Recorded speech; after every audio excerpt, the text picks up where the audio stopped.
Well, it's so logical, really, isn't it?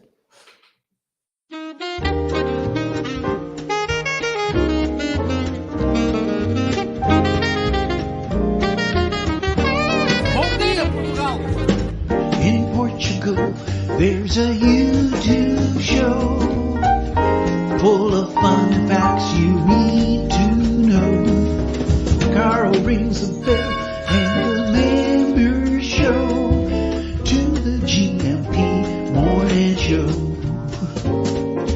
Featured guests will come and they will blow your mind. The audience will do so in kind. The little vanity mixed with some insanity on the morning show with GMP. Good morning, Portugal, and I'd like to welcome you to another fantastic day. Hey, Gumpers.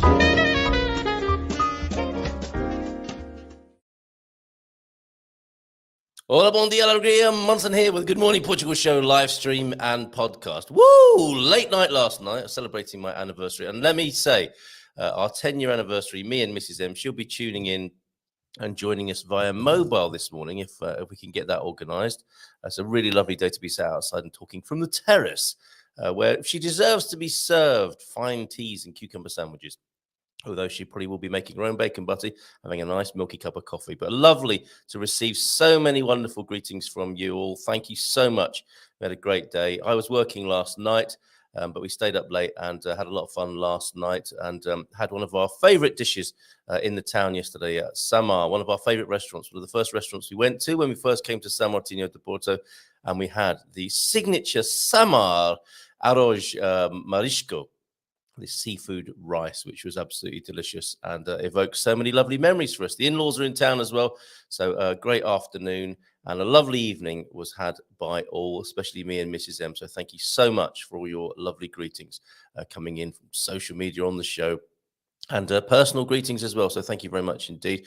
Jerry is through. Last night's great debate, the Algarve versus Central Portugal. Reigning champion Jerry Lawler representing Central Portugal very strongly. He came out of his corner fighting last night. There's a very strong whiff of testosterone coming from Central Portugal yesterday evening. And he's through. 70% of the vote he scooped compared to Paul's 30%. Paul did a great job. Beautiful photos and images, as you might expect from Paul.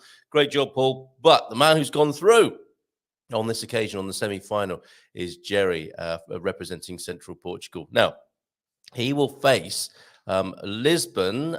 That's Trevor and Shannon versus Hank and Connie, Porto in the north. And that will be on the 1st of June, okay, for the next semi-final. So I'll be getting my white shirt and Dickie Bow ready for that. And I'm not sure if that, yes, actually, that will be quite, not a grudge match especially, but I think it will be competitive. Both Trevor and Hank, as I recall, quietly competitive fellas, and they will, well, one of them, only one of them will go through. And yeah, the voting equipment worked well. It wasn't that Dominion kit, although there's nothing wrong with that, is there? Flipping heck, should say that is it Dominion? Anyway, the Zoom, not the trolling, but the tolling. Polling, not trolling, tolling, or any of the above. It was a polling system that we used, and it worked last night. You okay, Mrs. M? She's going to call me in 5. Vitor's on as well. We're going to be changing our electricity provider, by the way. Bring a bank card. Yeah, so the polling system works. 70% Jerry, and Trevor and Hank will be up against each other, and the vote will be made. Only one will go through, and then on the 6th of July, we will have that final of the best place to, well, the great debate, as you can see here, the great debate, the Battle of the Regions. The next semi on, who doesn't like a semi? First thing in, well, actually, it'll be on a Thursday evening, 1st of June, and then the big final, getting ready to rumble on the 6th of July. Do you have anything to say about that? What's your favorite place here in, or who would you put forward of Lisbon, Porto in the north? Alan Tays, you're already out. Astrid crashed out in the first round. Central or Algarve? Facebook user, I thought you sent me a black spider, a little spider to scare me this morning. Bon dia alegria and bon dim de semana. That's a new one, isn't it? On this International Portuguese Language Day, 5th of May, of course, World Portuguese Language Day is observed annually on the 5th of May today. So may the 5th be with us as well. And may your grasp of Portuguese, I can't even say Portuguese, let alone speak Portuguese. The day is marked through a range of musical performances, literature readings, compositions, cultural shows, art exhibitions and lectures. Watch out for those. Let me put the link to that into the chat as well so you can find out more. We might not have any time this morning to go into great depth about Portuguese Language Day, but rest assured it is on Cinco de Mayo here. What does Cinco de Mayo mean to you, apart from a cracking song by War? Talk of, thank you for sending me the playlist, T-Duck, of some Portuguese music, I suspect. Fabrizio and Ian, we were talking about 80s music, weren't we, punk and new wave, and he said, can we not have a music show? We would so love to do a music show, a Good Morning Portugal music show. We did. Me and T-Duck did a show. I've done a show called the Portugal Playlist, but there are so many problems playing music. Unless you know of a system whereby we can deal with those copyright issues. And of course, the musicians should get paid their royalties, although it doesn't always get to them, does it? It's often the greedy record companies. But if you know of a way of playing music where we could welcome guest DJs and suggestions and requests from this community, we'd have an amazing radio show, would we not? Let me just have a quick cough. And I need a sip of tea. Have I got a video to play? No, I haven't. We did a 2-minute taster from Dougie. How are you doing this morning, Dougie? I hope you're tuned in and you're comfortable in the new hospital that they've taken you to, where I think they're going to be doing a little bit of work on your pelvis, which you cracked just recently. If anybody didn't know that who's tuned in, we're sending love and best wishes to Dougie. We have a God Squad tip of the day. I'm going to give you a call, actually, Coach Turner. I want to have a chat with you today at some point, if that's all right. We have, Cinco de Mayo. Greetings from T-Duck, who was on the road really early this morning while I was still snoring and dribbling after a late night last night. But deep thoughts, Quem Sabia, and Portuguese saying coming from T-Duck in just a moment. James is in. James, you may not have seen this. I'm not sure if you did, but third time lucky. Here is the visual dad joke. Doctor. It's not a doctor joke. And we do dad jokes, don't we? But we haven't done those doctor jokes. So they are really a British thing. Doctor, have you got something for my liver? Yeah, here's an onion. Or have you got something for wind? Yes, here's a kite. Do you have those in the United States as well? Maybe I shouldn't have mentioned that because that might cue a whole load of corny doctor jokes. Doctor, did you know that this is the Star Trek Doctor, of course? Did you know the man who invented the Ferris wheel never met the man who invented the merry-go-round? They traveled in different circles. And it's not a forehead slap on this occasion. It is eyes skyward. Look at that, the doc rolling his eyes. Okay, let's get back to the chat and the comments. How are you doing this morning? We have a packed show for you. Let me just roll that banner this morning. May the 5th be with us. We have Bobby O'Reilly joining us at 9.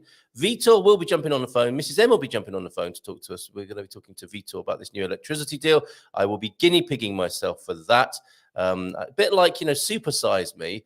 I'm going to be entering into a new Portuguese bureaucracy, taking advantage of what looks like a good Portuguese deal with better prices compared to EDP. But who knows what the bureaucracy and the small print might hold for me. I'm going in, I hold my beer and wish me luck. And I'm doing it so that others, if it does go belly up or any other part of the anatomy for that matter, it will be me who's able to report on that. And hopefully, I'm sounding a bit negative, aren't I? This is Feel Good Friday, of course. And we want your feel good vibes this morning. But I suspect there might be one or two bumps in the road. When you get a new deal from an energy provider, often, it's a bit like, I was going to say it's a bit like courtship. There's a big upside, isn't there? And you focus on that. And you're not so much interested in the small print. So I will be signing up, and we'll find out if the prices rise in the coming months, or I'm signed up and all my children and grandchildren are for the next 3 generations. Vitor joining us in a few minutes. So let's crack on then. Deep thought of the day this morning: the power to question is the basis of all human progress. Indira Gandhi. Indira Gandhi has been incredible value this week with these pithy sayings and deep thoughts. Thank you very much, T-Duck, for finding them. Portuguese saying of the day. I have I've got a link from Vitor already if you want to investigate this while you're listening. Is that what a lot of people do when they are so-called watching the Good Morning Portugal show? Are you multitasking with other things? Are you in the finances portal doing your tax return whilst listening and keeping your spirits up with the Good Morning Portugal show? Always interested to hear of your listening habits. Are you wandering about half naked around your apartment with a little speakerphone, listening to the show whilst attending to other duties, having a coffee, that sort of thing, and a bluting? Don't go into too much detail with that part of it, if you don't mind. Okay, then, Portuguese saying of the day, and I know that the pressure is on because it's World Portuguese Day, and Vitor Costa is listening to me in the back office here. De bom manso me guarde Deus, que de mão eu me guardarei.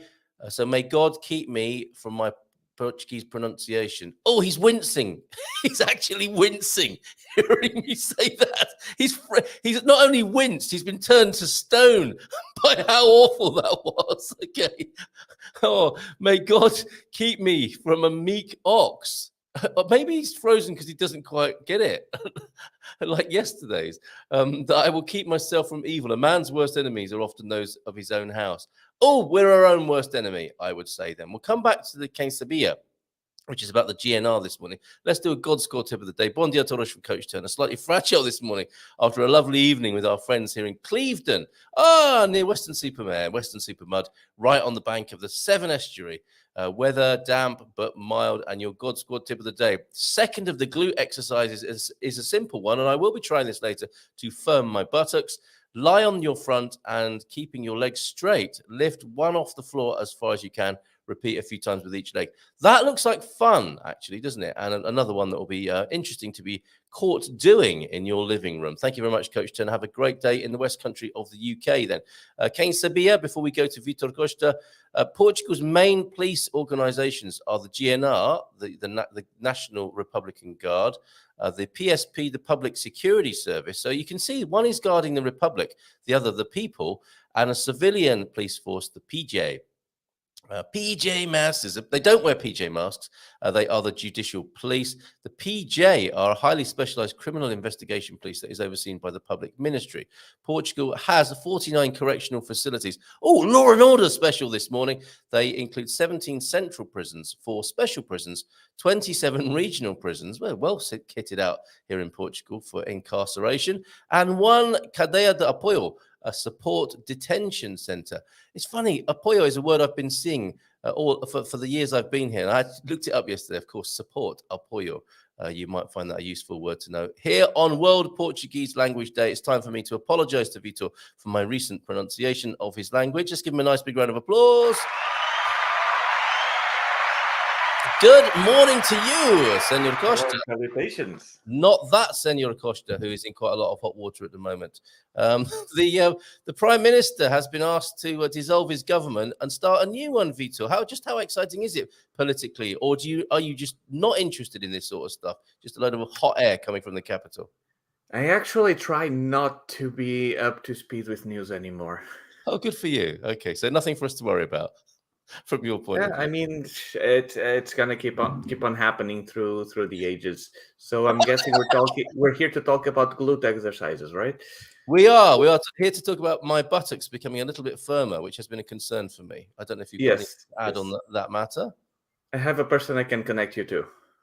Oh, really? The mind boggles and the glutes shudder in anticipation. Thank you very much. Okay, this is really electricity, shall we? Okay, so hit me up with a deal then, Vitor. What's going on with this? Sure. I mean, this is shocking information because, I lived in Portugal for 31 years now and counting. And one of the things is that we've always, like most people know EDP, but then there are the other, big names like Endesa, Iberdrola, Gold Energy, so on and so forth.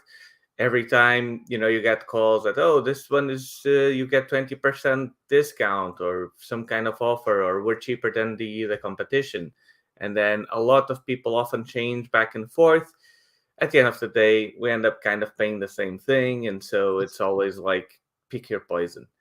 But then, Feelgood Friday. Pick your poison. Brilliant. Yeah, it's pretty much how I felt with electrical companies until I've met these guys that they deal with electricity, and I mean it's one of those things where when you talk about it, it sounds too good to be true. So as Yeah. a result, I've been for about 2 months constantly, like almost every day, calling him. But dude, how does this work? Like, how can you pay at most, in some cases, 50% less in electricity? How does that make sense? Well, yeah. And he explains it, and it makes a lot of sense. So I'd like to share a little bit of the knowledge that I got from him. To Yep. give you an idea, probably still only know about 2% of what he knows, and that's already 5,000% more than I knew before. Okay. Yes. It's a great way of looking at it. Yeah. So, where can we start? So, the link I sent you, that is actually the current electricity prices Yeah. for Spain and Portugal Oh, I that you see. can take Okay. a Yeah. look in there, and that is the going rate. Okay. Okay. So, That's not where we're signing up, is it? So this is just the price index. yeah, Okay. that's just an informational thing. So the app is actually, I think, easier to see, Yeah. but I don't think iPhones. Okay, this is probably easier to see. This page, Yeah. Spot Boy. Okay, if you click on Spot Today, there on top. Okay. I'm going to go to that. So that's what are we looking at there then? What is Omi? There is there. That's like I still don't know 100%. I just know that shows you the electricity price right now. You see that Okay. little table on the right and those two Yes. circles? Yes. It means that right now per megawatt it's 100 euros point 82 cents, right? Yes. So a megawatt is 1000 kilowatts, which means Yes. that means roughly 10 cents per kilowatt. Yeah. Okay. But here's the thing. Last year, because of the war and all of those things, the price per megawatt went up to about 500. So if the Portuguese people all of a sudden had an electricity bill that was like 4 times higher, they wouldn't Yes. have been able to afford it. So the government, at least during this whole year, is paying 95 euros Wow. per Okay. megawatt, Yeah. Right. which means that our price goes down from 100 on this case to 5.82, which means half a cent, Okay. right? So yeah. Go on. And so on this case, the companies they work with, they don't have, huge ridiculous margins because EDP and all of the others have, the cost of the electricity plus their margin plus the service plus that thing plus that thing plus that thing, and so you Yes. end up with a very bloated bill. Like on Bob's case, he was on a B horário, so he was paying a price during the night between like midnight and 6 a.m., and then another price between 6 a.m., I think, and midnight. Complicated. He was paying, 10 cents on the lowest end and 19 cents per kilowatt during the day. Right. So we found him a fixed rate contract, which the prices have gone up to that amount already, but it's 9.5 cents all day until the end of the year. Well, that's good. So we're moving out of the complexity of setting your dishwasher to run overnight and thinking about that every evening before you go to bed. Yes. What can you put on a timer for cheap electricity? A low flat rate is essentially what we're talking about, that is taking advantage of the other side, the upside of the horrible political and war situation that drove prices up. So Yes. can Yes. we? And how long will these prices be fixed for? That what you used the phrase, didn't you? And people often say, if it looks too good to be true, it probably is. Yes. What can we anticipate? What do we expect? And I've got Mrs. M joining us. So No, she'll put the from final from numbers down. from what he told me, and he's been working with electricity since 2012, Yeah, is that he expects it to be at least until the end of this year. yeah. The reason being because that 95 euro government thing, I think, is only valid until the end of the year. As Then you might they'll probably expect. going to renew it or renegotiate it or lower. He Yeah. thinks they'll probably lower it to 20 or 30 euros per megawatt, so it will still be a difference. Regardless, even if prices do go up, I can assume they will go up across the board. And are we protected as Portuguese consumers that the price won't double the other way, for example? Can you say that again? Do we have some consumer protection? So what's to stop them? Oh, that looks like a pint of Guinness, Vitor. Are we protected against them hiking up their prices to the same rates as EDP in a year's time? What would stop that company doing that? Or is this an act of trust? I'd have to take a better look at the contract, but they do say there that it is a fixed rate. It says for 12 months. He said it's until the end of December. Okay. So it has an actual fixed table on the contract with the price that you're agreeing to. but And I suppose the other question, and I'll bring Mrs. M on here because I'm signing us up, I think, Mrs. M. You've joined me live as I sign up to a new electricity provider. So it's not like me coming back from the pub and saying, I met this great bloke down the pub and now we've got a new electricity provider. I met this great bloke on the internet. It's Vitor Costa, who we were with last weekend in Pontelima. Wasn't that a lovely time? Yeah, it was great. It was fantastic. You have to excuse me if it's a bit noisy out here. The builders have started again. Yeah. Any noise? Yeah, that's okay. Show us the blue sky, if you will. Oh, look, Fernando Pessoa there. And a beautiful blue sky this morning on the Silver Coast. Fantastic. A little bit different from having you in the studio here. That is beautiful, isn't it? Wow. Okay. So, Mrs. M, tune into this because we're about to change electricity provider, I think. Nice mug. Okay. So, we're notwithstanding how long we're tied in for, which we'll find out, and our consumer protection and a bit of due diligence on the company. How easy is it to sign up? What do I need to send you later today? So you need to send me a copy of your electricity bill, which I believe you have already. I paid it yesterday. Yep. We also need the your ID, a phone and an email. Yeah. And I think that's it. Great big wad of cash. Right, Vitor, and the IBAN for the direct debit. The bank account. Okay, fair enough. Well, I'll be delighted. I can just send you a copy of my Portuguese citizen's card, can I? For that. Okay, great. I shall do that. All right. Well, that's an ongoing experiment. I just said it was like energy supersize me. I am the Morgan Spurlock of Portuguese energy, and hopefully I won't be vomiting out of my car window from a electricity provider's car park towards the end of the series, as Morgan Spurlock was. We knew that was going to happen with him, though, didn't we? Silly fool. Pete, not happy with EDP. Here's a good reason not to work with EDP. Never trust anyone promising EDP will act promptly. They're prompt with their bills, though. Awaiting 2.5 years from when EDP promised our bill they would connect. Happy to be off grid. Never trust the Portuguese EDP. Actually, French, aren't they, in essence? So on more cheerful matters, before we say goodbye to you and wish you a bon fin de semana up there in the north of Portugal. We had such a lovely time with you. I don't know how much time I have, but there are a few important bits of information that might be worth considering. Please, go ahead.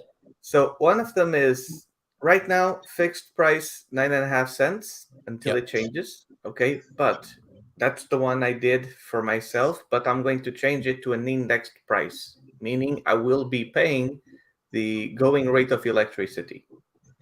So on this case, I'd be paying about 0.5 cent per kilowatt. So this one does fluctuate. It's kind of like a variable rate loan versus a fixed rate loan. Either of the two, I'm 99.99999% sure will be cheaper than whatever is going on now, because if the prices go up that much with the other suppliers, I bet they'll raise the prices as well. In terms of how long you're tied to, I think technically they say 12 months, but from his experience, he said that he's had several clients close the contract sometimes in a month or before the period, and they've never been asked to pay a single cent. So he says that technically there is nothing, but I want to make that clear. And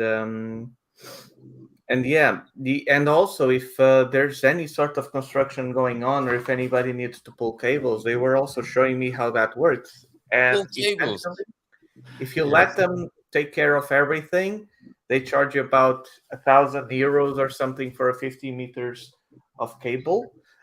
But if you hire them, the guys I work with, they can do it for like a lot less. Because if you don't hire their thing right off the bat, it goes from 1,000 to like 100. So that means you have to kind of like find a professional to go there, but you won't pay 900 for a professional in a day. And All right, lastly, yeah. the other thing is the people who take care of the infrastructure of electricity is redes. So regardless of your internet, of your electricity provider, EDP, and this, so on and so forth, if there's a problem with the power lines, it's redes that takes care of it. It's none of the suppliers. So if you notice on your bill and they have the support number there, that is actually redes. Okay, the network. Yes, that's often how it works with the infrastructure. I am already getting messages from people saying to be careful. I feel like an adrenaline consumer. Do you know what, love? Sorry to say this, Vitor. I don't know. It seems like a lot of energy for us to go through, or for you to go through, when we might be moving home at some point this year. Well, that we take it with us, don't we? Yeah. See, this is what happens when you. This is a classic sales situation where you have the man and the woman in the sales office with you, and you have to appeal to both sides. Bobby's in the back room. He's been in this situation before, I think. And you've got the guy say, "Come on, let's get down the pub. Let's get this paperwork signed." And my side is, I've got absolutely. I know none of the details at all, so I'm not informed on this at all. Yeah. I just don't get the right feeling. But you're the one that pays this particular bill, so it's your choice. I can cry in my beer on my own later. So I actually sent like when we've tried to like change TV supply or our when we've moved around a lot, we've been humped, just to change like to change our address. Yeah. I don't really want that to happen. But like I say, I pay some of the bills, you pay some of the other ones, and this is one of the ones that you're paying. So on my head, that's why I spent 2 months harassing him with questions, because I feel exactly the same way with almost every kind of contract and services we have at home. In Portugal, especially, right? Okay. Well, this is ongoing. I'm feeling the excitement building here. I know you're going to do it anyway. You're so going to do it, even if we might move. Even though we don't know what we're about to do, you're going to do it anyway, because you quite like a little bit of.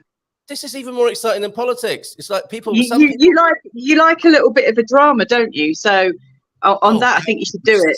How very dare you, me drama? Right. But either way, Carl, I sent you on WhatsApp a copy of his electricity bill. The guy who works at the company. If you'd like later, I can explain it to you. We can go over like the prices. You can see there that last month he actually paid minus 11 cents per kilowatt. His whole bill, and he does have a 3-bedroom home, I think, that uses up quite a bit of electricity, almost as much as Bob's, and he paid less than 10 euros. He paid 9.57. This is going to be fun. I can feel the tension but building. It's not a fixed, so it's fixed price until what, December, and then we don't know what it's going to do.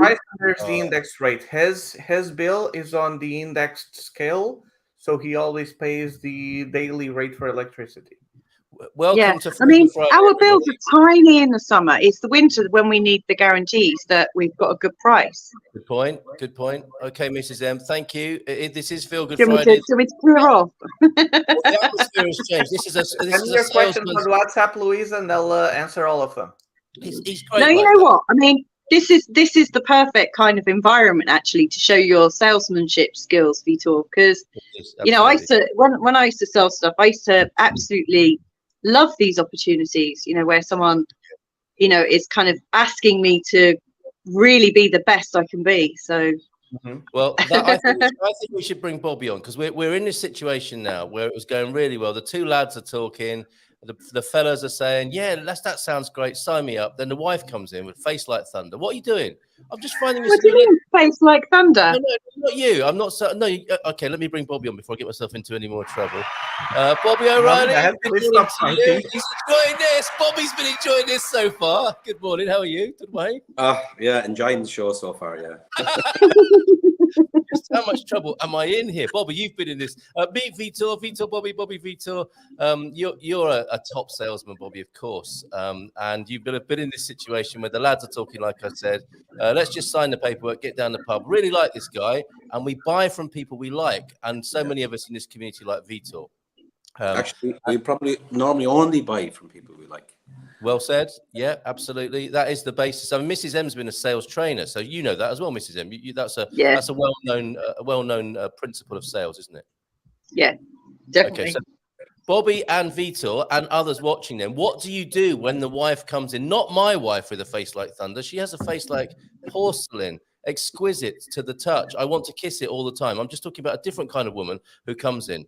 But you see what I did there? With a face like thunder and says, what's happening here? Why are we changing our electricity bill? And she gives X, Y, and Z reason. To you first, Vitor, you're a great sales guy. You're a great guy. You've got all the prerequisites of doing great deals. What to do in this situation? Hardest sell of my life. The hardest sell of your life. And it's only for a few centimos savings on electricity bill. I'm still trying to figure that one out.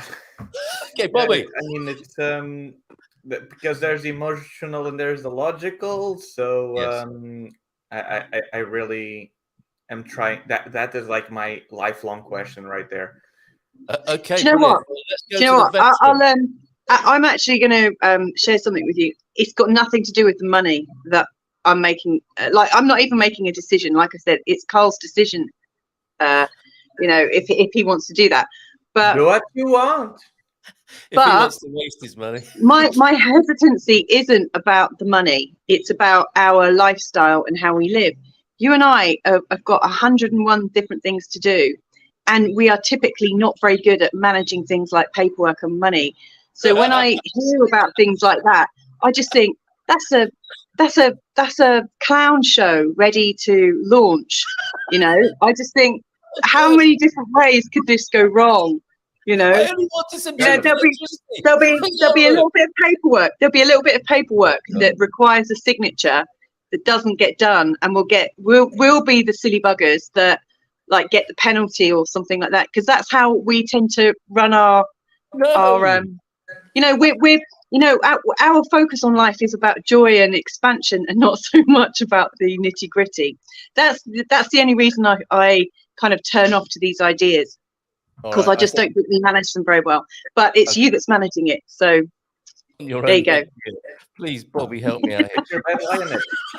Right, Bobby's a seasoned veteran salesman. What do you say about this? Well, no, look, my own experience in Portugal, especially, with signing up for something new, and actually a lot of the time I end up signing up for something new because I got sick of the last guy and sort of chucked him out and sort of marched in and said I want to cancel that, and then try and sign up with someone else and whatever. And what I found is that they're all the same, to be honest with you, with regards to like I when I came to Portugal first, I had wasn't Nosh at the time, it was called something else. I can't remember, but anyway, and it was great. It was fantastic. And then we had another property, and we added on another contract, and we had a problem with the service, etc., and we ended up changing to Mayo. And then we found out we had Mayo we had two properties with two different services, and I'm saying services because I was using the word accounts. I had two accounts, and then the lady in Mayo told me we're not a bank. So it's not an account, it's a service. And we found out a year after into the contract, they had charging us for 3 services, not 2.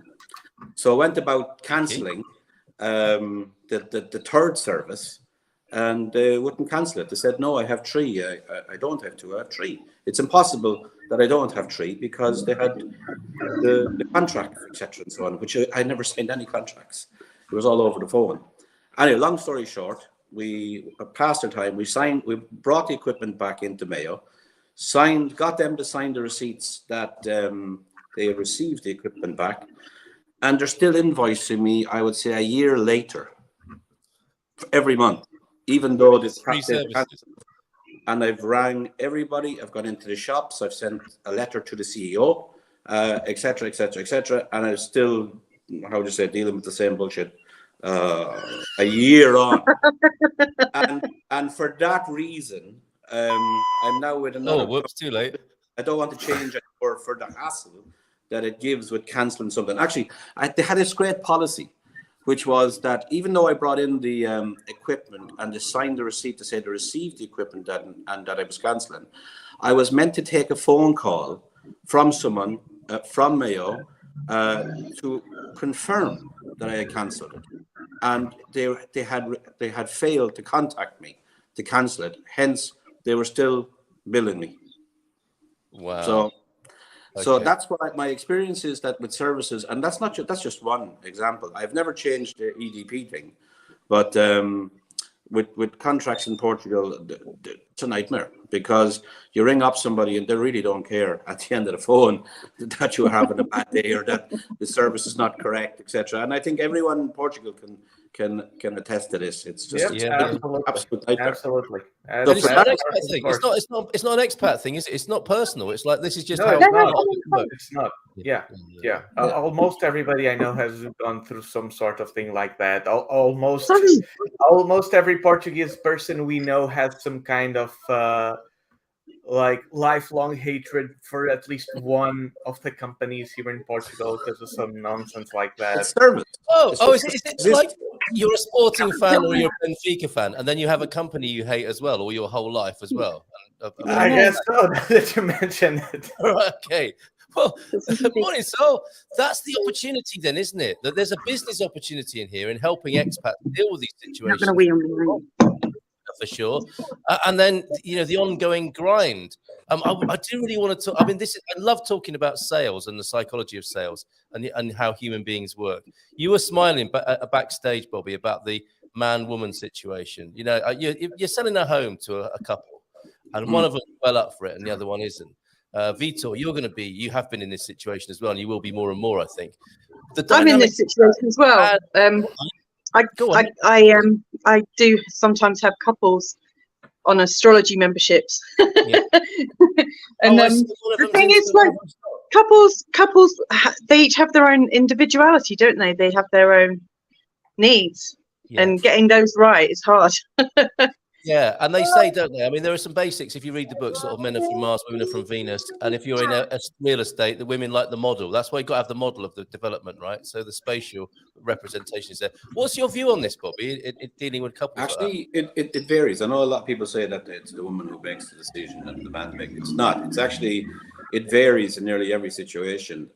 What I found, especially when it comes to a purchase of such a high price of anything that's over 300,000 or 400,000 or 500,000 euros, one has to talk the other one into it. So you have to work on the one that needs to be talked into it, if you know what I mean. Because I see. You have to sell the one that's not sold.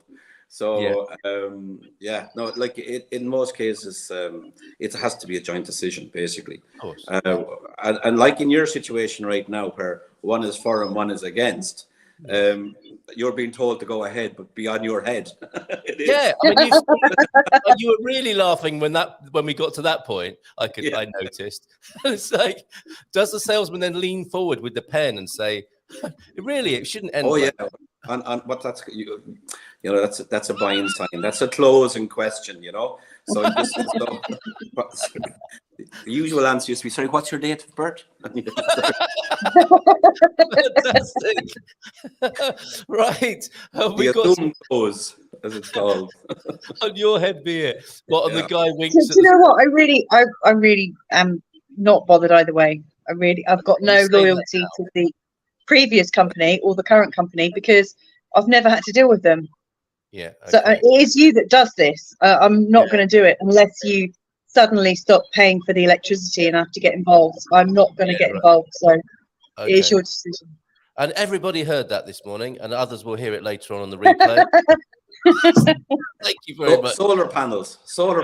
Well, there we go. Pete's been saying this. He pays nothing. Vitor only was coming on for 5 minutes to have a chat, and now he's still here having to defend his honour. I haven't been kicked out. No, it's great to have you here. On the upside, everybody, at least Seth and IMT are efficient.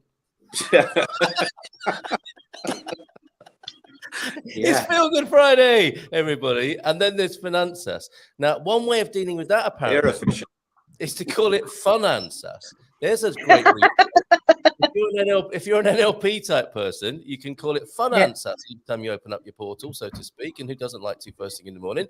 Andy finally got our accountant's bill after 2.5 years, €100. Well, that's worth waiting for, isn't it? 2.5 years, €100, not too bad. That's probably a cash flow management thing, isn't it? The accountant doesn't want to bill you until they absolutely have to. And in this case, it's 2.5 years later. Fantastic. Solar array contact. Yes, we need the details of that accountant. 2.5 years. That's brilliant. Some expats have already gone home by that point. That bill will be left. Okay, from experience, men will compromise somewhat for a woman's opinion. Yes, and it depends on what's at stake. I'm not. I don't know if we do that in our relationship, do we? Oh, God, do you compromise for my opinion?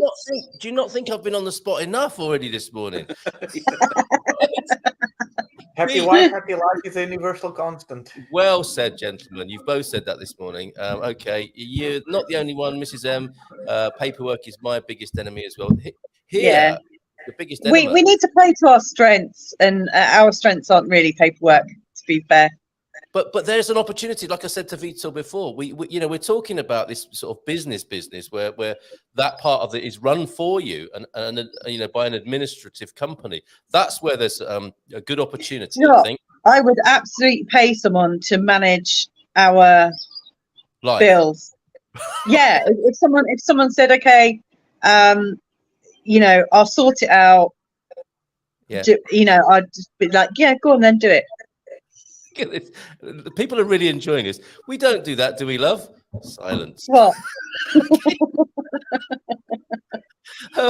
And yes, Pete, of course, with his solar array, that is the ideal opportunity. It's almost like we've set it up this way, Bobby, with Herdad de Mayo's own electricity generating potential.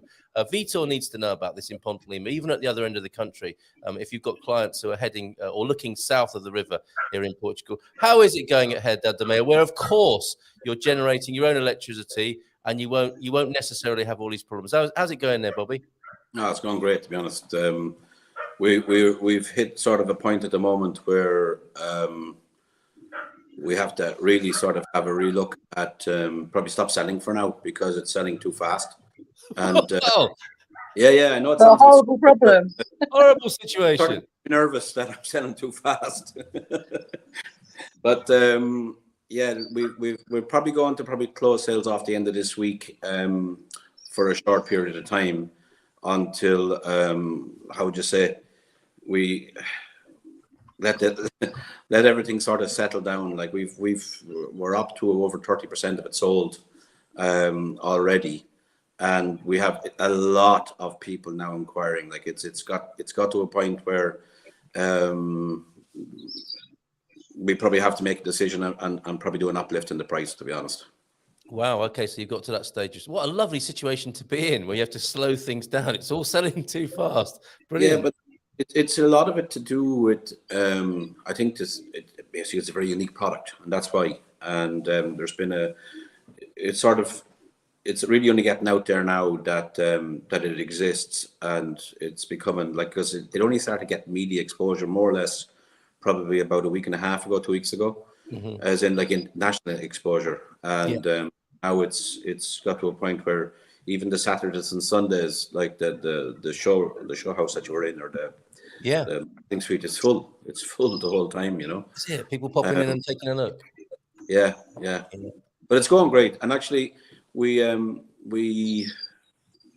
started talking with another solar company, which is a Portuguese new startup, but it's a very, very big startup we'll talk to about a completely different kind of solar panel package as well, that it's possible actually to be completely off grid. So it's something that we're looking at the moment, because right now with EREG, with the status, even when you have solar panels, you have to have a second form of electricity supply in the event that you don't have enough sun and so on and so forth. But apparently, this company, if you have enough battery storage capacity, you can be completely off grid as well. Amazing. Are you noticing this, Vitor? Thanks for that, Bobby. Are you noticing this? Is this a requirement of people coming into the country? Do they want to be off grid? And traditionally, that means like a little farm in the countryside. But this, Bobby's proving that it doesn't have to be right out in the middle of nowhere. It can be in town or on the edge of town. Is this a requirement for incoming inquirers from your point of view? I don't recall. Maybe I had one or two that had that expressed those feelings, but I don't feel like that's a common thing with the people that have been contacting us. Okay. So they're coming into the north of Portugal. They're choosing those traditional Portuguese homes. How do you see the future of that? I mean, they're having to choose what's available, aren't they? And that's the interesting thing here, I think, is if new options are available where we can avoid the sort of conversation me and Mrs. M had over an electricity provider because we're off grid. That's all to the good, isn't it? Yeah, that's something that I'm actually trying to figure out myself, actually, and because we never know what's going to happen. And I was even having a conversation the other day because on right now with what I'm just finding out, electricity is a lot cheaper. Natural gas, for example, is a lot more expensive. It's about 32 cents or something per kilowatt of power. So it is more expensive, but we're right now we're going to, for example, we still use a diesel water heater. Wow, that is so old school. We're paying about 290 euros for 200 liters. That lasts maybe 1 or 2 months. Good heavens, right? That's not good, is it? And you want to get away from that, and you want some better self-sufficiency for the future. Yeah, you're a sitting diesel duck with that, aren't you? Yes. So right now, I mean, one of the reasons why I've been so excited to working with these guys is because besides the electricity thing, they do a lot of other services. They also have solar panels and they have partnerships and whatever. So I still don't know everything they do. But I've asked him to give me some quotes on like a heat pump. Because I figure, hey, even if, we still prefer renting, we have a great rental opportunity right here. It's very cheap.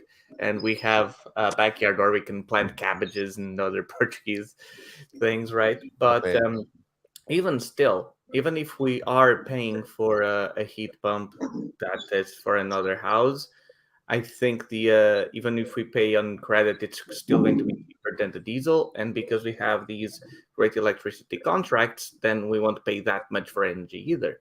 Okay, mate. And there may come a point where electricity becomes more expensive than other sources of energy, and then that might backfire a little bit. But then we'll have to roll with it. You need options, don't you, in this situation? Yeah. It's certainly getting more exciting. Portugal is saying just wait for dual light frequency solar cells to be available. It'll double the output for the same size. So I'm sure your team are looking at that as well, Bobby. Vitor, thank you so much. I will be in touch later on today because it's going to be my complete responsibility to sign this contract, and Mrs. M can just watch from the sidelines as you and I deal with this situation. So all the best. You have a great weekend. Bon fin semana. It was lovely to see you in Ponte Lima last weekend, my friend. Yeah. Take care, guys. But I'd be happy to discuss the situation and take out all doubts and make sure that this is the best decision for everyone. Okay. Nice finish there, Mrs. M. Cheers, mate. You see what he did there? That wasn't too bad.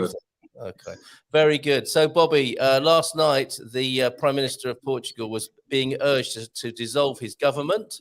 It's getting exciting here. I think all these conversations we've been having about the situation have caused a little drop in confidence in the Prime Minister. I think he may some of our recordings. What with your platinum visa? Yeah. What? No, platinum visa. What are you talking about? There he was being put on the spot. There's the tap thing going on. Dissolve your government, call an election, put your policies in the public. Let us vote on them, basically, is what the Portuguese people are saying. What's your current take on this? What's going on in the country? Yeah, it's just a bit of ping pong right now, I suppose. To be honest with you, I like the president. I like Marcelo. I think he's a real honest guy, to be straight. Mhm. And I think basically, I know he has the power to dissolve the government, but if he did, there's a lot of stuff outstanding that Portugal needs to get sorted out before, and it can't do without a government. So if he dissolves the government, and let's say you have a stalemate government running into a new election and so on and so forth, it leaves it powerless in the sense to draw down European money that it actually needs right now. I don't believe he would do that just for a political reason. He knows that the people of Portugal need the government to do basically what's required of them, and that's basically provide funds and the contingencies throughout the summer that they have to do. And right now they've done nothing.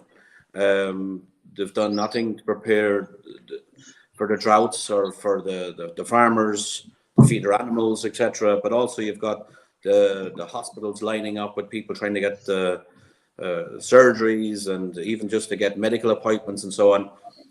So they've an awful lot still to do. And I think what he wants them to do is get their act together and sort out those things first. But I don't think he would dissolve the government. I think him going on TV last night was more or less sort of, how would you say, him backing down to allow the government to do it. I see. So he knew they weren't going to dissolve the government because they wanted to be elected. It's as simple as that. So they want to dissolve the government. So, but I genuinely believe that Marcelo is a genuine guy, and that he was put in a position where he had to say something, and basically, how would you say, keep an eye on them and making sure that there's no more of this sort of shenanigans going on into the future. So, but I think their days are numbered, to be honest with you, regardless. Okay, because I made the mistake in conversation last night. I think for some reason thinking it was still a coalition. Antonio Costa does have power, doesn't he? Albeit he doesn't seem to have much confidence, and he was called, I think, called upon to sack. That's an unfortunate hand gesture that he's offering in that picture, maybe towards the president there. He was being asked to fire infrastructure minister João Galamba. And he refused to do so. And that's over the mishandling of TAP. Do you have a big understanding of that situation with Take Another Plane? I'm not, I don't understand exactly everything that went on, except for this. They had a CEO that they let go with a huge big pay package, with a big pay deal, which is in her contract. And but TAP itself, to be honest with you, is a disaster. Like for me, that I used to travel quite a lot. I don't travel as much as I used to. But again, it feeds back into the civil service sort of type job for life, no real responsibility to provide good service because job for life. Yes. And how would you say? I know it's the national carrier, but like it really needs to be sort of taken on and taken control of, to be honest with you. Right. And so what we're pointing back to here, sorry, Mrs. M's going there. I didn't see those clues because I was still looking at this article in the Portugal Resident. But it would appear, would it not? And I'm sure Savvy Cat Ana is joining us at 9:30. We'll have something to say about this. And maybe James Blick as well. Spain revealed James Blick is joining us at 10 on the Iberian FM phone-in. It's a whole other level, I suspect, in Spain as well. But what this is pointing towards are these systemic structural problems. Because even if you change the government, it wouldn't mean that the bureaucracy, the sort of beating heart, or maybe just beating heart of bureaucracy, would in any way be changed. It's a long road, isn't it, to re-electing a government who promised to change all that stuff, and then still might not do that some years down the line. Yeah, but I think you have to start somewhere. Like, to be honest with you, I would love for the government to be dissolved, but that would probably be for selfish reasons, let's say, because I just think it's not a good government for business. It's not a good government for international investment. As I said, it's got no ideas with regards to how to sort out a lot of the issues that are existing in this country for a long time. Yeah. And I just think it's a dead duck government, to be honest with you. But will they get voted back in or not? Like there's a long way between the dissolve of a government and then an election, and promises and buying the election by promising this, that, and the other. And as we know, there's a big part of the electoral that is civil service. that is still going to try and keep the socialists in power as well. But I think they're all suffering. Everyone's suffering right now.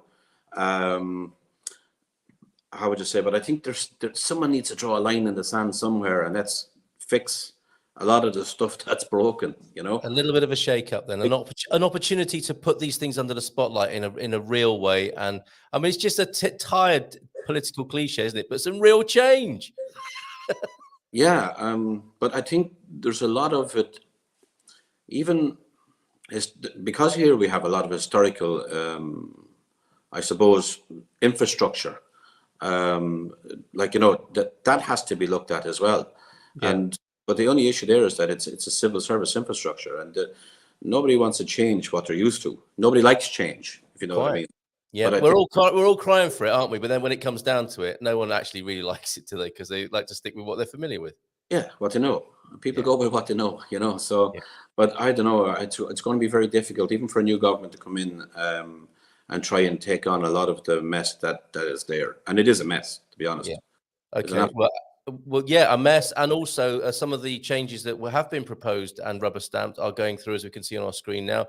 New rental rules. The government that you're not entirely a fan of have managed to get new rental rules to happen, and they came into force yesterday in Porto. So some of that stuff is happening, and still the cries for dissolution and change are in the air. We'll return to this, I'm sure, when we welcome Savvy Cat Ana onto the screens in a few minutes. I wanted to just quickly ask you, as it is Feel Good Friday, we've had quite an interesting atmosphere this morning. It must be something to do with the full moon, I think. James Blick, founder of Spain Revealed, joins me at 10. And I really like how he positions himself. He says he helps curious people experience Spain profoundly and authentically. And I wanted to ask you this morning, because we have been moaning quite a lot or I have been, and I've been thinking, good morning, Portugal. You know, we've been talking about a lot of problems recently, and this idea of profound and authentic experience of Portugal, what would that be? So what are some of your most profound and authentic experiences of Portugal? Or what do you show people when you're sharing them the delights of Portugal? No, look, to be honest with you, for many, many years, I sort of stayed out of the sort of political spec, if you like. In other words, I didn't want to know either. Yeah, right. Because ignorance was bliss, you know? Yep. But I've got to a point now where I sort of, it changes a lot of things of what I do. But when you ignore the political issues that's here, if you like, you know, it's an amazing place. It's an amazing country. It has so much to offer everybody. And that's actually probably its saving grace, is that it's people, the climate, everything, the food. You know, there's so many great things about it that it's 99% better than the worst, if you know what I mean. So, like, I would say the political situation harms more the Portuguese people than it does, obviously, the expats. Yes. Yeah, right. And actually, that's what it makes it so attractive, I think, as well, for expats, because the government has been such a failure, and for the Portuguese people with regards to salaries and growth and inward direct investment and so on, that it's made it a sort of a land of opportunity for expats to move to, that could see opportunities and sort of take advantage. That's a really interesting way of looking at it. And then finally, before we bring Savvy Cat Ana on, who is outspoken on these matters, and that's why we enjoy her company so much. If you are entertaining people coming to Portugal, what's a classic experience you'll introduce them to? Oh, probably, because I love the South Bay, you know, I like the South Bank. The drive over the Sierra de Rábida from Azeitão into Setúbal, looking down on Troia, it's the Amalfi Coast without the traffic, you know. It's just so beautiful. But even where we live around here in Araújo and so on, to be honest with you, people see it straight away. And it's just going to a local restaurant, a local Portuguese restaurant, having the food, go to the beach, and it's that ease of life, you know. It's that sort of stress-free, carefree, nearly permanently on holidays, if you know what I mean. It's got that feeling. And then, of course, you have to immerse yourself into the culture as well. So for me, I love the football as well. I like Port Sporting and Benfica, which is, how would you say, it's a no-no in this country. You have to be one or the other, you know. And people are surprised that I like both. So I sort of play on it a little bit. But I love the football, so we go to the football quite a lot and bring people to the actual football games as well. So friends of ours and so on, and they absolutely love the atmosphere that's there. I bet. So there's lots. There's so much here. Actually, when we moved here first, I think we spent the first couple of years not going anywhere on vacation, but to Portugal, going around different areas, Yeah, sightseeing. absolutely. And of course, Spain as well. And I think that's another great thing about Portugal, because you're on the Iberian coast, so you've got Spain next door as well. Yeah, and they're very different. Yeah, absolutely. We have been playing with that Iberian contrast, haven't we? Successfully, I think, recently. Lord Portuguese has got his own list here. Well said, Bobby. Going back to your comments earlier on, Cataplana, is it in this order? And then I'm allergic to shellfish, so I can't have the Cataplana. Okay, you can have the javeli then, and then you can have a bit of cheese, and then I don't some like javeli either. It's okay, all right. What about some cheese? Love the cheese. Okay, right. Cheese. Queso de Azeitão is my favorite cheese in the world. Is it the runny one? Yeah. And that's the headquarters of Bacalhau, isn't it, as well? It's beside Bacalhau. Yeah, exactly. Yeah, you can pop along there, have that cheese, and see some really authentic villages nearby. Yeah. Sporting and Benfica for Bobby. And his, we found out this morning that you have to have a hated company. His hated company is Mayo. For now. For now, and he may move on. And Azeitão is delish. Let's bring on our friend who we haven't seen for a little while, Savvy Cat Ana, who was nodding quite a lot with when you were speaking earlier on. Here she is. Hello, everyone. Savvy Cat Ana, welcome back. Nice to meet you, Bobby. You too, Anna. Welcome back to the screens of Good Morning Portugal. Where have you been and how have you been, Anna? Right now, I'm in Caldas. I just arrived like at 10 p.m. yesterday from Porto. Right. Okay. Great to see you. And as I said, as it says, I think in the ticker tape below, you're sometimes quite outspoken. Bobby and I have conversations, and as you were hearing there, about the culture, the government. Sometimes they can seem a bit critical, notwithstanding the fact that it's all relative. We're having these problems all over the world, and that, relatively speaking, Portugal and the Portuguese lifestyle is so much better than so many other places. And sometimes people accuse us of being critical, negative, and sometimes even entitled. Can you believe it, Bobby? Whereas we love it when you're talking, Anna, because you're Portuguese and you tell it like it is about, certainly when we first started speaking, you were quite critical of the real estate industry. So you stepped into it. If anyone goes to your website, they will see your outspoken views of how awful you thought things were and that you had to do something about it, like a one-woman crusade about Portuguese real estate. How is that going? Well, it's going quite well because as you know, I had a very ambitious goal when I started, which was to have service in the whole country, but not have the typical commission service. So everyone on my company is under contract, which is a huge deal here in Portugal because labor laws kind of suck for the employer. And it took me a while, but I'm finally at a point where I can say I have the structure that I wanted at the beginning. And it definitely has been a fight to get here. And I learned a lot along the way. And I actually got to be even more disappointed with Portuguese labor laws. So it was a fun ride, so to say. But right now I'm at that point where I wanted to be 2 years ago if I could just, snap my fingers and make it happen. Wow. And I'm very excited for how things will further develop from now. Yeah, brilliant. Okay, and you were nodding while Bobby's talking. I mean, it is difficult for us foreigners to come in and be a little bit critical, but you've been super critical. You mentioned the labour laws there. What was your beef about Portuguese real estate when you got into it? Portuguese real estate is very under-regulated. So basically, although there is a real estate law, it is very fleece, so to say. So it isn't very defined. And there are quite a few very problematic issues, such as the fact that it's very, very easy to obtain a real estate license. And there is absolutely no regulation on who does or do not obtain a real estate license. And the state doesn't even know how many real estate licenses there is, which is absolutely mind-blowing for most expats, because how does that happen? Well, I tell you how that happens. So basically, companies can get their real estate license and they can share it with their employees. And there's absolutely no control on that. So what happens is most of the companies, and this is, of course, makes a lot of sense from a profit perspective, what they do is that they will put pretty much anyone on their company. They don't have, of course, proper labor contracts. It will be a commission-based work where they get paid only if they sell and so on.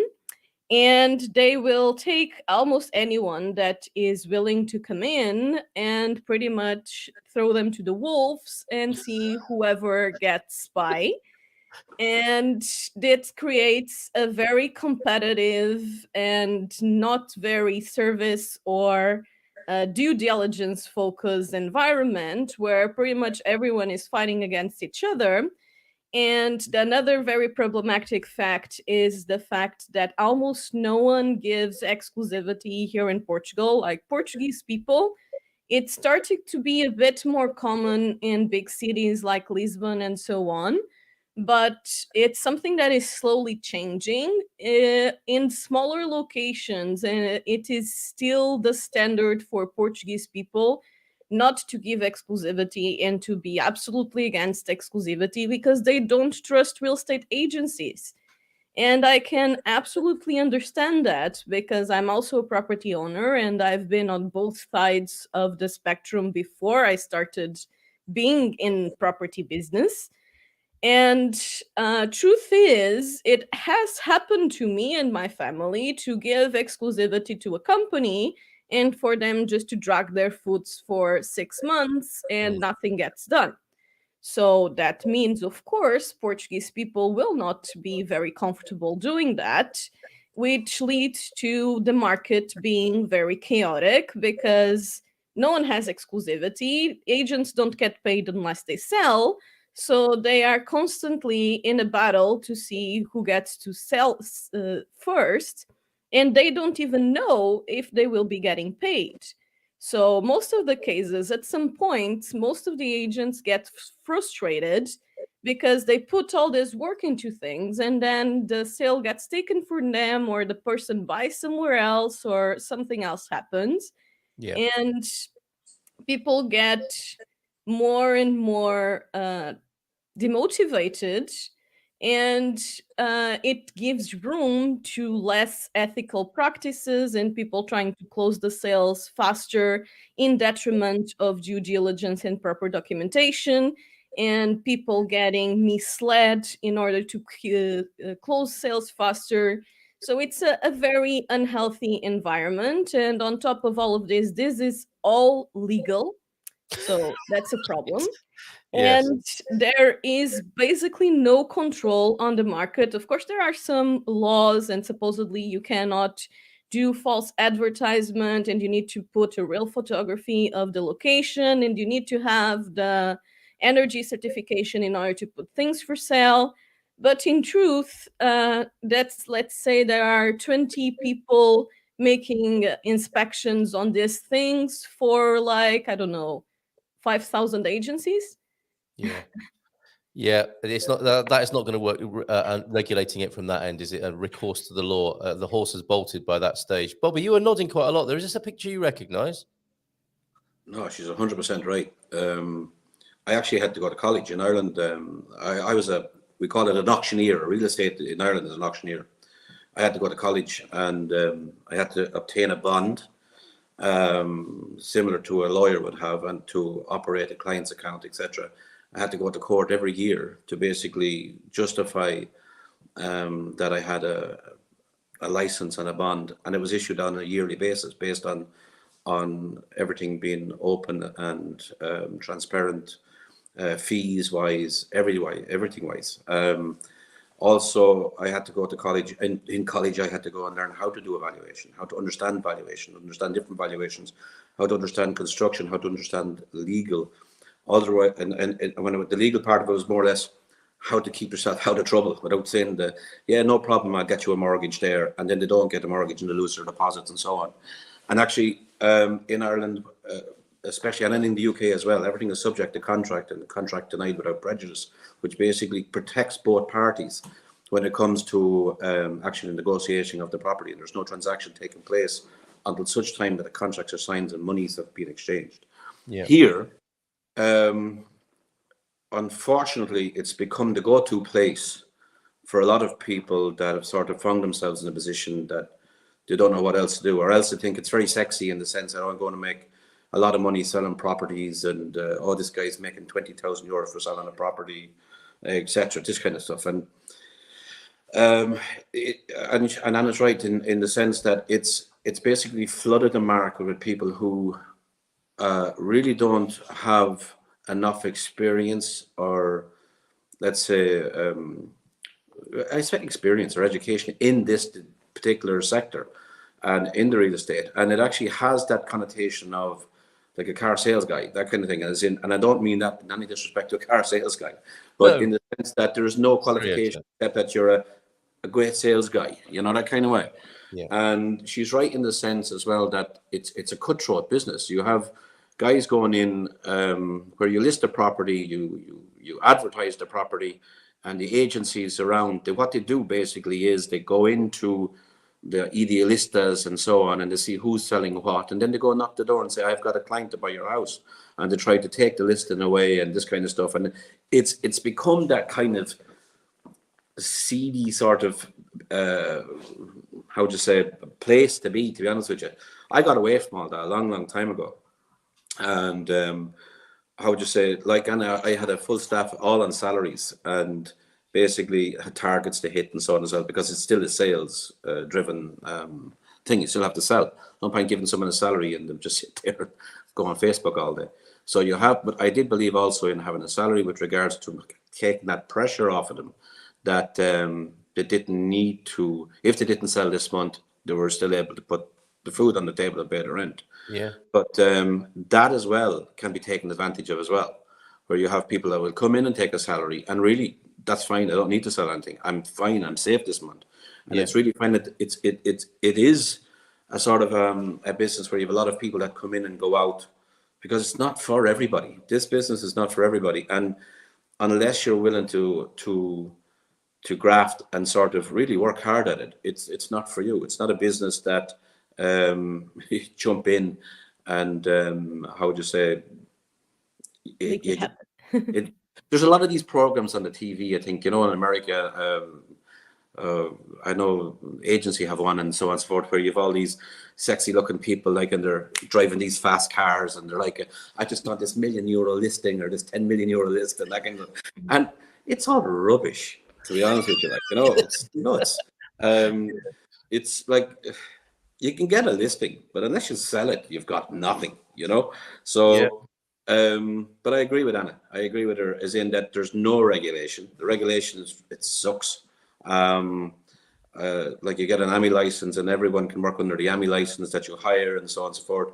And there's no confidence. And that's why when people come to Portugal and, okay, they'll deal with whoever they're after meeting online and so on and so forth. And again, they'll like that person. The first job in real estate is to get the person to like you, that you're talking to. And then hopefully you're able to find them the property that they like. But a lot of the time, people, when they come, they're sort of shepherded around into what they have to sell. And the open market sort of situation where people actually come and talk to different agents, it's a nightmare, because every other agent that's not selling the property you're selling will burn what you showed them, you know, this kind of way. So it makes it it's a very difficult place to work in if you're in that sort of open market type thing. So what we had done was we specialized in a certain type of property and for a certain type of market, and we focused on that, because it's just not a nice place to be in that other environment, to be honest. Well, thank you both for your insight there. And I've heard it expressed as, you know, Portugal has 10 million real estate agents. Like, everyone is selling a house, aren't they, here? Even the kids. Almost. Yeah. So great work, Anna, with what you're doing, and a very interesting sort of refocusing and reframing of what you're doing there, Bobby. This one-woman crusade, as I refer to you, Savvy Cat Ana, and this 2-year struggle to do this. I mean, give us an idea of how it's going. How is the industry itself responding to you and your sort of maverick, revolutionary ways? Well, I kind of did what Bobby was just talking about. Like, I made a very clear definition what I wanted to do and what my market is, and that's what I'm working on. And what I'm working on doesn't necessarily go against what other agencies are doing. On the contrary, it can be very beneficial for them. So basically, I specialize as buying agency and investment support, and I work mostly with people that are not in Portugal yet or are recently in Portugal and are still in the stage where they are kind of choosing where they want to go, and we provide support with all of that. So a big part of the differentiation of the Savvy Cat service is exactly the fact that we are pretty much location independent, and people come to us with a lifestyle and tell us, okay, the life I want to have, and we will find where they can do that for them and show them those locations and give them support all over the way.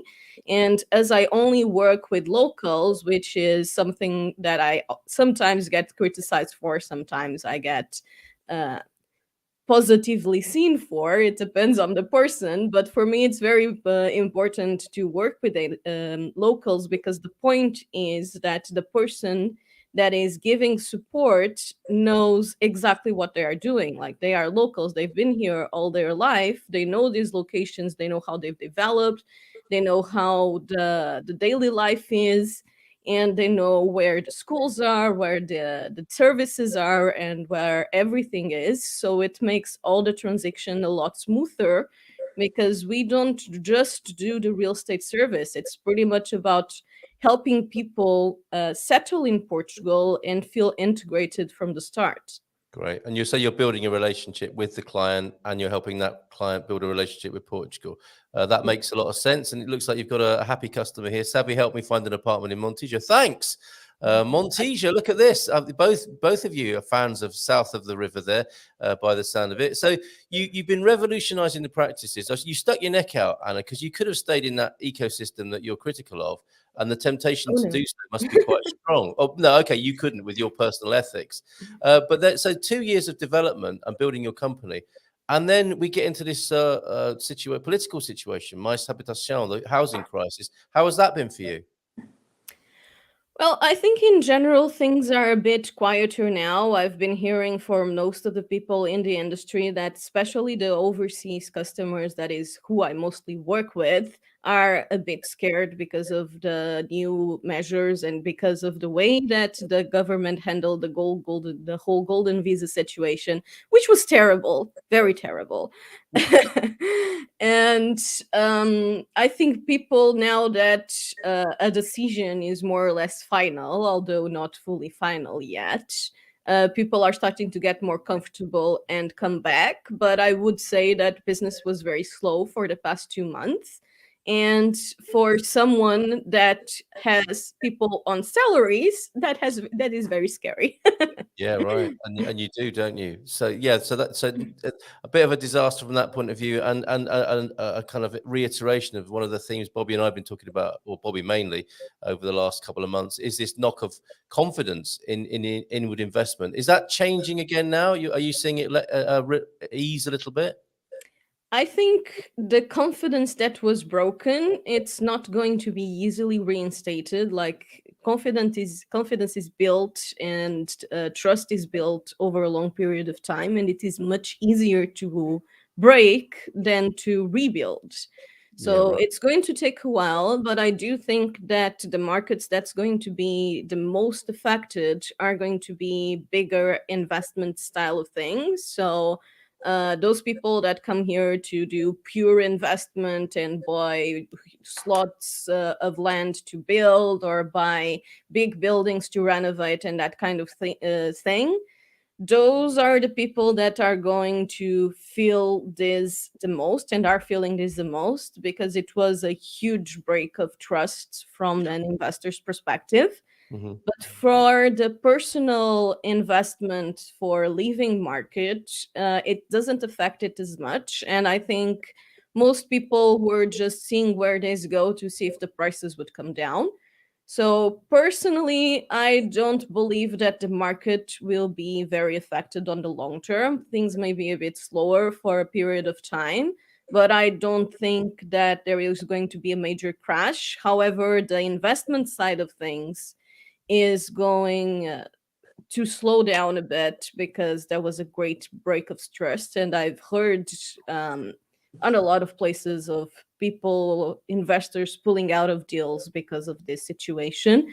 And honestly, I don't know if those deals are going to go back through. Well, it's a matter of public record, isn't it? Certainly in the industry, Bobby, that is exactly what's happened, isn't it? Yeah, absolutely.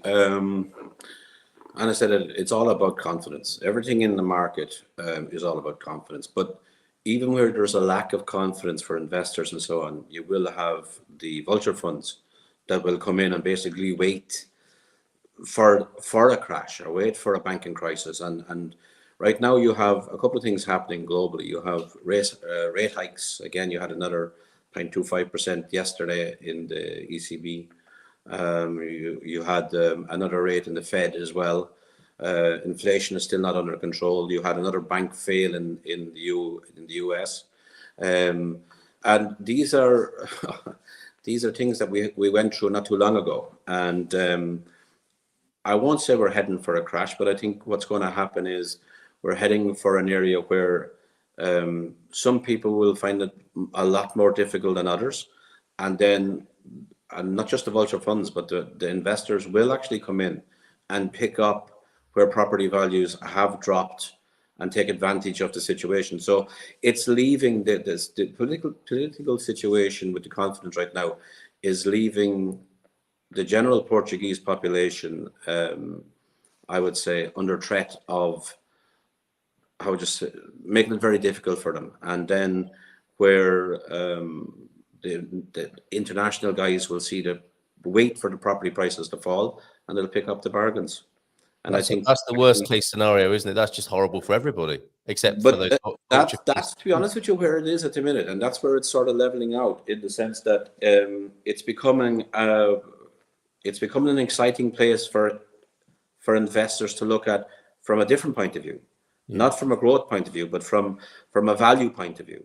And if interest rates continue to rise, which they will for the next, I would say next year, you can look at probably an extra, at least another 0.5 going on, because they have to get inflation under control in Europe. Actually, we're sort of a little bit isolated here in the Iberian Peninsula, especially with the cost of energy. We're talking about the cost of energy earlier on. We had nothing like the hikes that they had in Europe, but we are part of Europe, and that's why we're taking a hit with the interest rates hike and the inflationary controls, if you like. But that has a knock-on effect when it comes to paying your mortgage.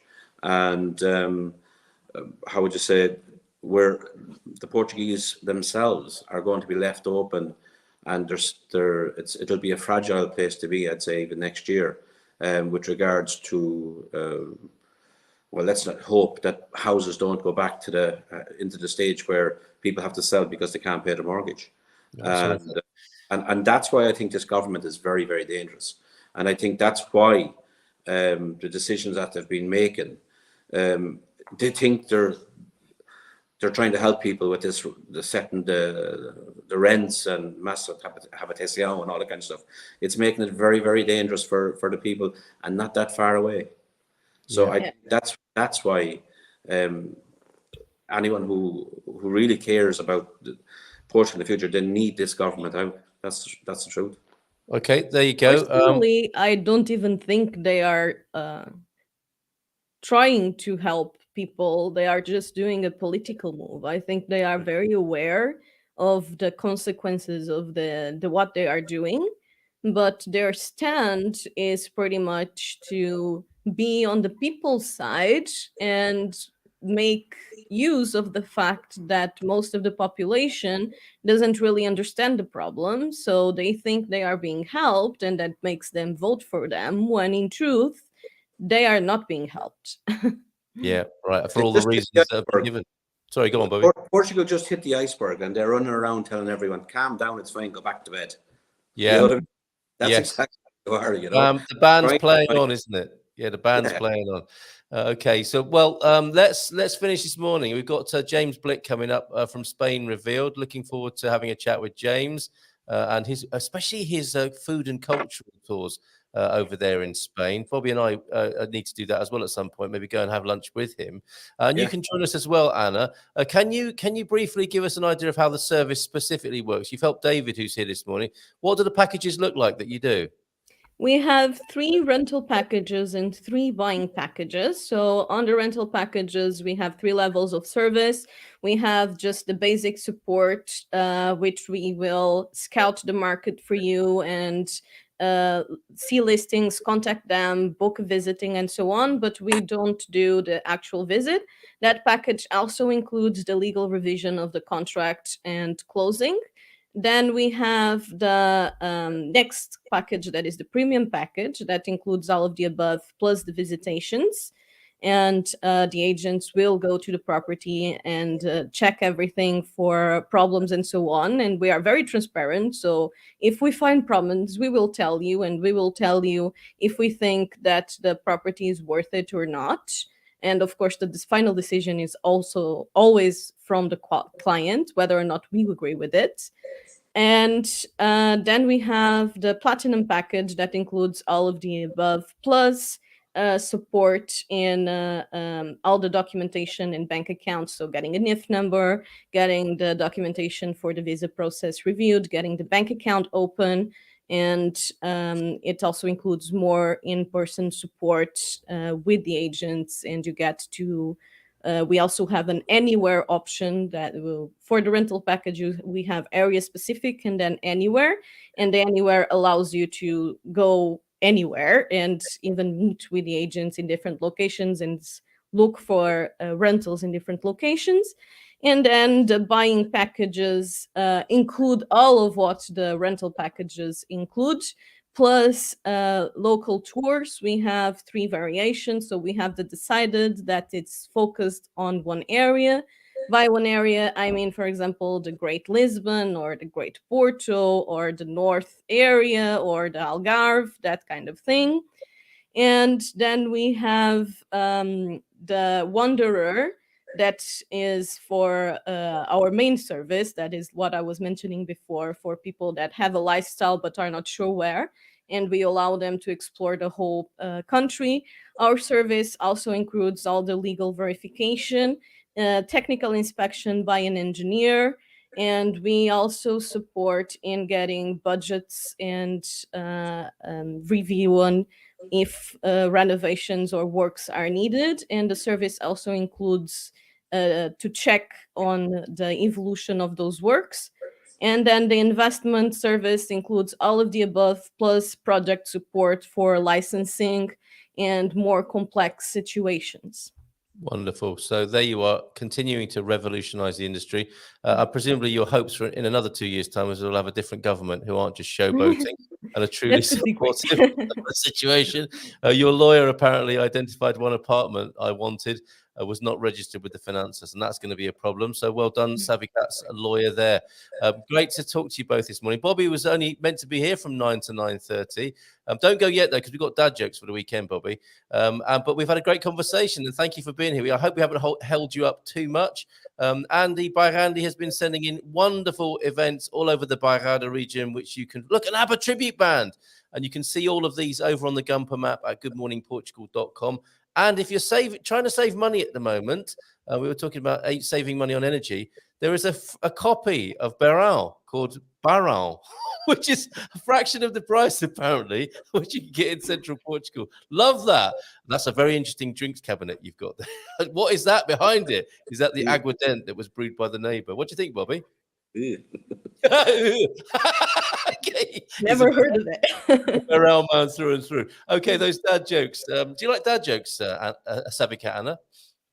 Do I like? You like a dad joke? I think we're about to find out. I don't mind them. Let's see how this goes then. Thank you, T-Duck, for these. And we've got James Blick coming up in just a moment. If you sneer at other methods of measuring liquids, you might be held in contempt of court.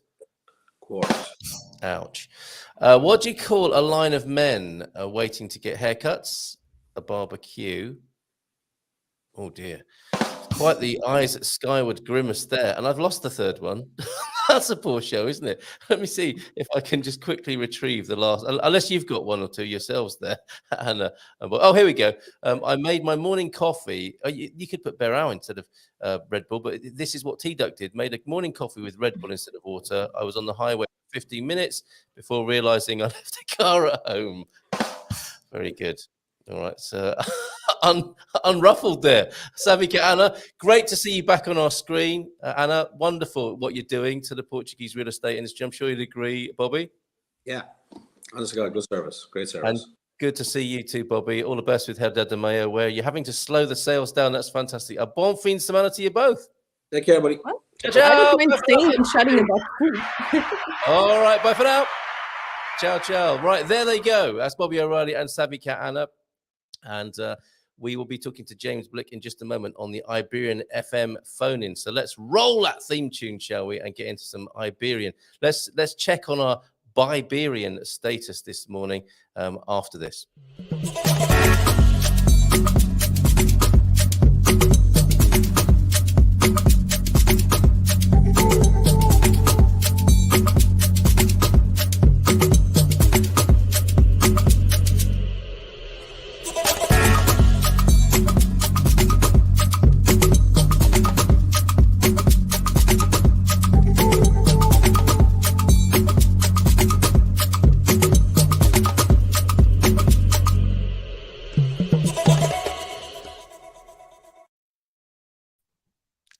Oh, good morning to you, James. Nice big round of applause for you.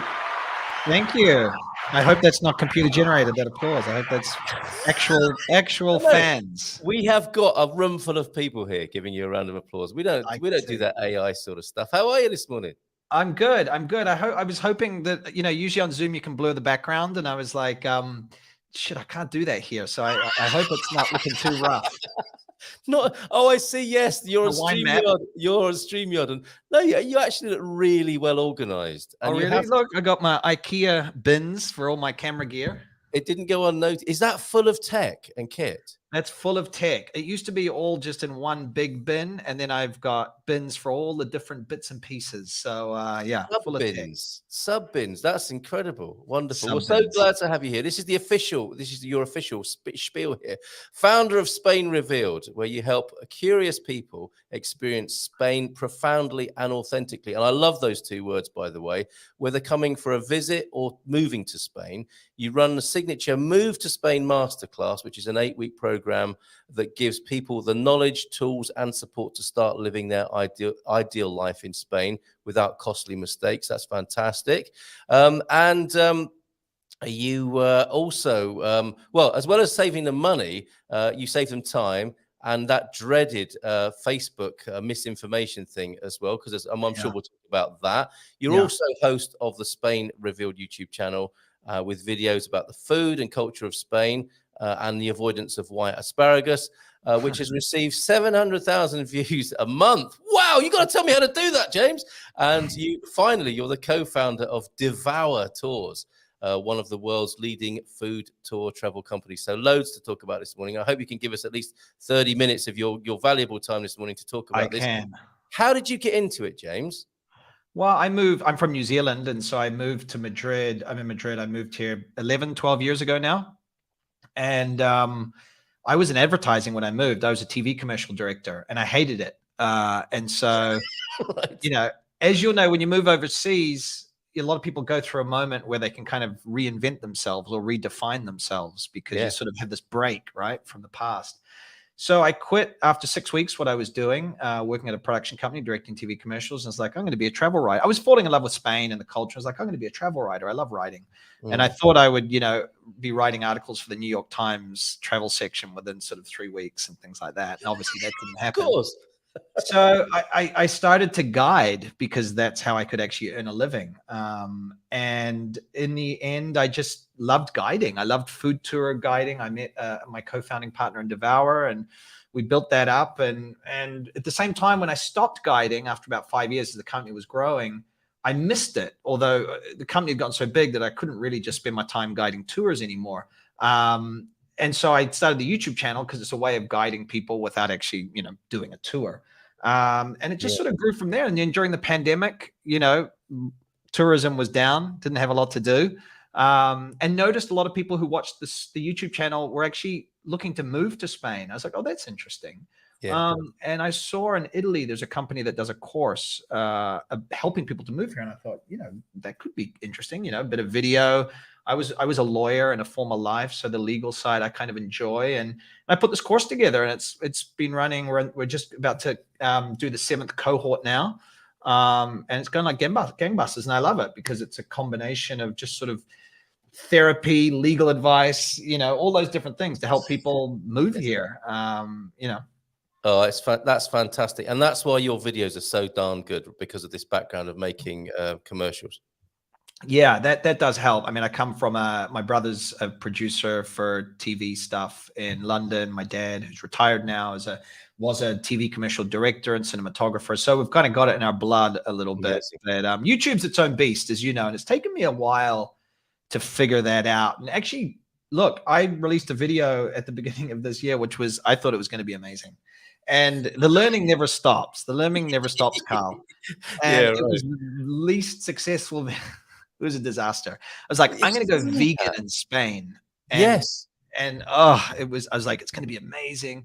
But that was a moment. I was like, okay, people who watch my channel, rightly or wrongly, are not that interested in being vegan in Spain. Some are. What were you thinking? I thought it'd be like, hey. Yeah, I totally get that. And that feeling, this is a great idea. You're out walking the streets of where you love and you think, I know, I'll make this video and it's going to be a surefire winner and be the most popular one I've done. Not only is it not, it's kind of like, it can be the least popular, can't it? So you're absolutely right about YouTube. Not that I know a lot about it, a fraction, I'm sure, of what you know about it, but you just never know, do you, with that beast, as I think you described. You never know. But it was helpful in the end because it helped me really kind of with my editor button down almost like a bit of a process to define as much as you can, let's science side of, is a video going to do well or not? And is it what people want to see? And actually the last 4 have been some of the most successful I've ever made. So I feel like I'm sort of going, but then I'm sure the next one will be a disaster. So, who knows? I loved it, by the way. I'm well aware of your feelings about white asparagus, and I really liked the being vegan in Spain, because I was mentioning earlier on, I'm trying to buy a new electricity supplier, and I was going to put myself through a sort of supersize me experiment and sign up publicly. With the community here and see what happens, where whether the tariff goes up later, whether I'm signed into it for 3 generations, and be like Morgan Spurlock. I mean, your video was really like that, wasn't it? You really lived it, with the vegan thing. It was superb, the video you made. And it's well, I appreciate that. I thought it was, I thought the video itself was good. I mean, what was a disappointing, I guess, about that video, the non-vegans hated it and the vegans hated it as well, because they we could have probably guessed that, though. The vegan audience is quite a tough one to satisfy. Anyway, don't make any vegan videos, Carl. You just weren't vegan enough, possibly, with it. I wasn't vegan enough for the vegans, and I was too vegan for the non-vegans. So nobody cared. Tricky territory. And I love the timeline you gave there as well. The pandemic curveball. You starting out as a writer, and we can say good morning to Beyond Lisbon, Katia Lima, who is a great writer as well, like yourself. Bon dia to you. I recommend checking out her Beyond Lisbon blog. Cool. Okay. And so you were starting out there as the writer. You were going to be lauded internationally for your writing about Spain, a kind of Hemingway vibe, perhaps. Of all the wonderful things you were doing over there. And did the same thing happen for Spain as happened in Portugal, whereby the pandemic brought in a whole load of new interest internationally? People were reevaluating their lives. And was there something going on there that took you in a new direction with newfound global interest, maybe especially American? I think so. I think it was happening before the pandemic. You know, the people who take my course come from all over the world and people who watch my channel. But it's true that the biggest kind of chunk are probably people from the US, Canada, and for whatever reason. And so I noticed before the pandemic, there was a woman who's here in Spain who released a book like, you know, kind of how to get out of America, or, you know, 20 countries you could move to. And so there was kind of like there was chatter. And I think this was just because of the political situation in the States. People feel so polarized, they don't feel comfortable, you know, particularly people with families, gun violence, things like that. So there was a move. And I think the pandemic contributed to that because, you know, I mean, for me personally as well, I reevaluated my life. I had a, you know, I didn't have the baby, but, you know, my wife had a baby during the pandemic, pivoted my career. And so it was, I think we all reevaluated. So if you were already kind of feeling like, oh, maybe the US or maybe whatever isn't the right place for me, the pandemic kind of gave us this chance of like, well, for some people, maybe I can do anything, and maybe this is the time. The time to make a move is now, right? Because life's too short, etc., etc. Cliche. But we all reevaluated. We had some time to think, and we saw people around us moving to the countryside and, you know, doing all the stuff.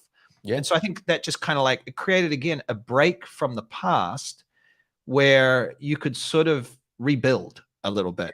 Absolutely right. Oh, and why not? We felt quite mortal, didn't we, at the time? So like, you know, sod it. Let's go with this. Yeah. And so it's interesting as well here in Portugal.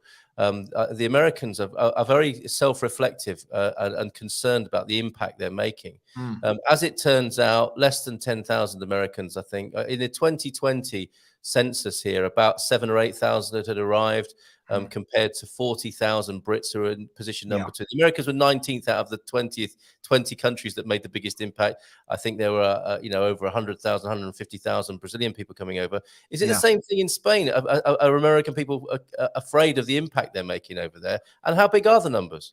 The numbers aren't that big. You know, I did a video recently. I've learned since my vegan video that, you know, do dramatic titles. You know, why are Americans fleeing to Spain was the title. When I interviews with Americans, and I said to the people I was interviewing, I said, just be aware that I'm going to use the word fleeing in the title. Are you okay with that? It's YouTube. And they're like, yeah, that's fine.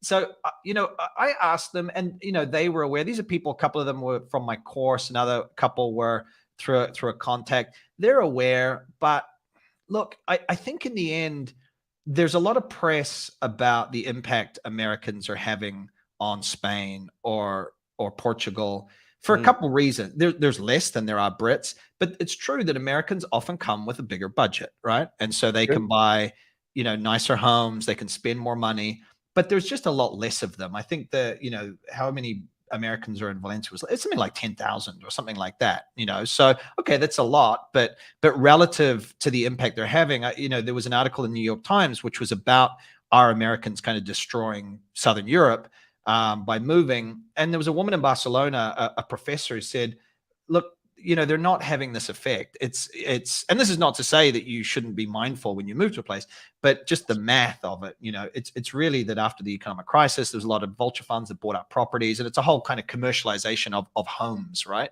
That's happening in the culture broadly. So I think Americans are aware that there's this conversation. I think the ones who have their heads switched on kind of know that, look, it's probably not that a big deal that we're having, but we have to be mindful of the fact that this is part of the conversation.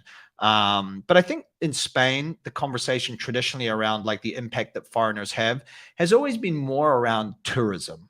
You know, tourists go home in Barcelona, et cetera, et cetera. And so I don't see a lot of chatter amongst Spaniards around expats, which again is a dangerous term, destroying, you know, rising property rates. And, you know, people will flame me for saying it, but I just think it's probably not that big a deal. You know, it's not, is it? It's not as big as the headlines, and we've all been guilty, haven't we, of a bit of clickbait every now and then, and that's how it works, isn't it? The impact is not commensurate with the clickbaity headlines. However, you're right. I mean, we do need to be mindful about this. We can have the expat, immigrant, foreigner conversation, but more interestingly, you use the word conversation. You know, you emphasize conversation.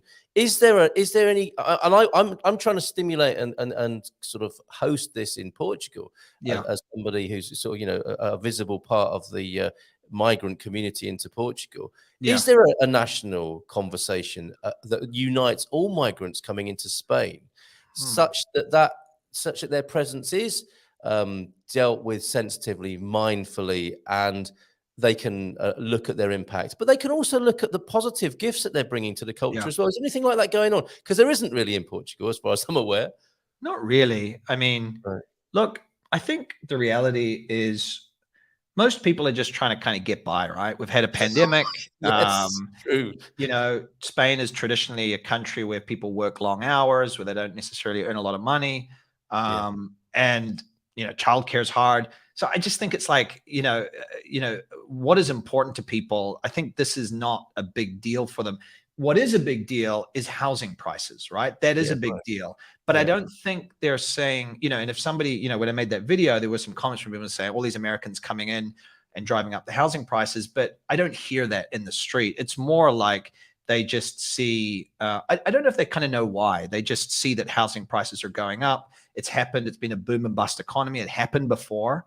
And it's more about, often, and I'm not an expert on why it is, but there's obviously multiple factors around, people buying up properties and Airbnb, and, Airbnb gets talked about as well. There's obviously a combination of all these things, but really it's like the commercialization of homes in a way, in our society. They're treated as investments.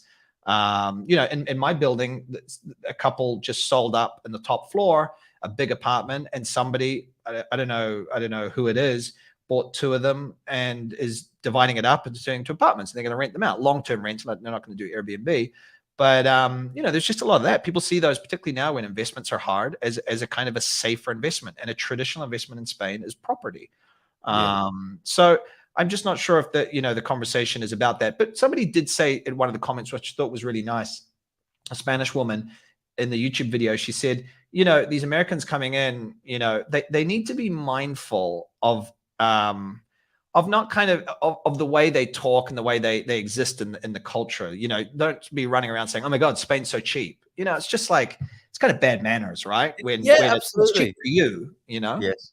But it's hard not to say that, isn't it? Because people are genuinely shocked by that. But we, our Monday show is mindful migration. So, we've been banding that word around. Is that part of your masterclass? Do you actually directly address this that you've been talking about, and this matter of mindful migration? I guess it just more, I don't have the masterclass is divided into 8 modules, and there's like a module on tax, module on immigration, module on all the different, pieces of your move. And so I don't have like a lesson or a module on sort of mindful migration, but I just, given the way I treat it and the kind of audience that I guess I attract, who are inherently mindful, the people who come in. And so it's conversations we do have in our live kind of classes that we have alongside the material that people watch, but it's not one class. It just sort of filters through the whole conversation. People come, we talk about learning Spanish and integration, and we have a tutor come in to give tips for, how to have good strategies for learning Spanish. And, but also I guess, at the beginning of the course, I get people to fill out like a vision checklist, which is like a 7-page vision checklist, which is kind of like saying, what kind of vision do you want for Spain? And one of the questions is like, who do you want to hang out with? Is it with other expats, foreigners, or is it with Spaniards? And most people want to hang out with, obviously, a mix. They realize the reality of that. But I'm also not going to judge if someone kind of wants to be like, kind of tuck themselves in and just have their foreign friends and things like that. But I just don't tend to attract a lot of those people, because I think the nature of the content on the YouTube channel. Yeah, totally understand that. So tell us more about this, the 8-part masterclass. How does it work for people if they want to come in? Yeah, so really the best way for people to come in is to jump over onto my website, spainrevealed.com, and so I can pop that in the chat at some point. But there you'll see a link for registering to get notifications when I run the next cohort. There's also some free resources there, a free buying guide for buying a home in Spain or renting a home in Spain. There's a tapas kind of 101 guide that people can download, and that's some free content. Will also get people on my list. So just going to spainrevealed.com is the best place. And so, I'm about to kick off the 7th cohort. I run it 3 times a year, about sort of 45 or so people in each course. And and it goes through different modules, kind of build it, the building blocks of moving, starting with vision and timeline and budget, and then moving on to like where you want to live, and then looking at your legal route, and then are you going to rent or buy, and then looking at the money side of it, and then healthcare and the actual move and shipping. It kind of over these 8 weeks, 1 module per week, they watch recorded material. And also we have a live class where most of those are with an expert, so immigration attorney or a tax person, where they can do Q&A, right? So they've watched the material about tax or about immigration, then they can ask their burning questions to someone. I also people get access to my little black book of kind of recommended professionals, because, you can use them or not. But if you're going to use someone, as you know, I'm sure it's the same in Portugal, you really want to get, I feel like it's like minimum 2 recommendations, right, for someone. Well said. Well said. Here's the website that James is talking about, spainrevealed.com, helping people fulfill their Spanish dreams. Superb. And I love it. And I think I've been involved in a similar process with people coming to Portugal. And I think one of the wonderful things about what you're doing, and I really love the way you're running it as a cohort that starts at a certain time, is that you bring people together and they bond, don't they, as a group? It's been amazing to see people move to Portugal from different parts of America who've become friends in Portugal once they've arrived. That's a really valuable part of the course, isn't it? It is. And, there is one way to do it where it's just, you buy the course and, watch the videos and that's it. And it would be easier for me, right, if I did it as just like and that's the passive income dream, isn't it, to have that going on? But I know it just doesn't work the same, because the community is important for people. They join a community in that cohort, but then of the alumni. And so I get photos in our alumni Facebook group of people at Christmas getting together for drinks from other people who've moved, and like, hey, we're so-and-so from cohort 3 and we're hanging out at the house from these guys from cohort 2. And it's very cool. It's very cool. Great idea. Beautiful. So I want to talk more about Devour as well. People can call in if they've got questions for you. If you'd like to talk to James this morning, 913-590-303 on WhatsApp. And Savvy Cat Ana is so interested in what you were going to say. She stuck around from the earlier segment of the show. I think might have a comment or a question or two. Your brother lives in Barcelona, right? Anna, meet James. James, meet Anna. Anna, how are you? I'm great. Nice to meet you. And a fan of Barcelona, Anna? Yes, I really like Barcelona. I love the arts and the city life, and how there is a lot of street commerce, and just the overall kind of way that the city works. Yeah, it's a beautiful city, and it's a city that I think as a tourist, it can be hard the first time. My brother went a couple of years back, and he sort of stuck in that main sort of tourist center, and he felt really overwhelmed. But, I find when I go to Barcelona, particularly if you get into like the neighborhoods, I mean, the Catalan culture is wonderful. Their food is amazing. It's a great wine region. The history is fascinating. It's a beautiful city. Speaking of clickbait, that's an important distinction to call them Catalan and not Spanish. That is. I've had that experience. Really? Okay, perfect. I think you can call Andalusians. I mean, that's the nature of Spain. I don't know if Portugal's the same with that real regional identity, if it's the same as Spain or not the same. Well, not really. I think you can feel a bit of that in the Algarve. Like the local people sometimes will comment like we are out of Portugal, like this is like a separate country, but it's not like Barcelona. It's very much a low-key kind of joke thing. While in Barcelona, they would totally go for independence if they could.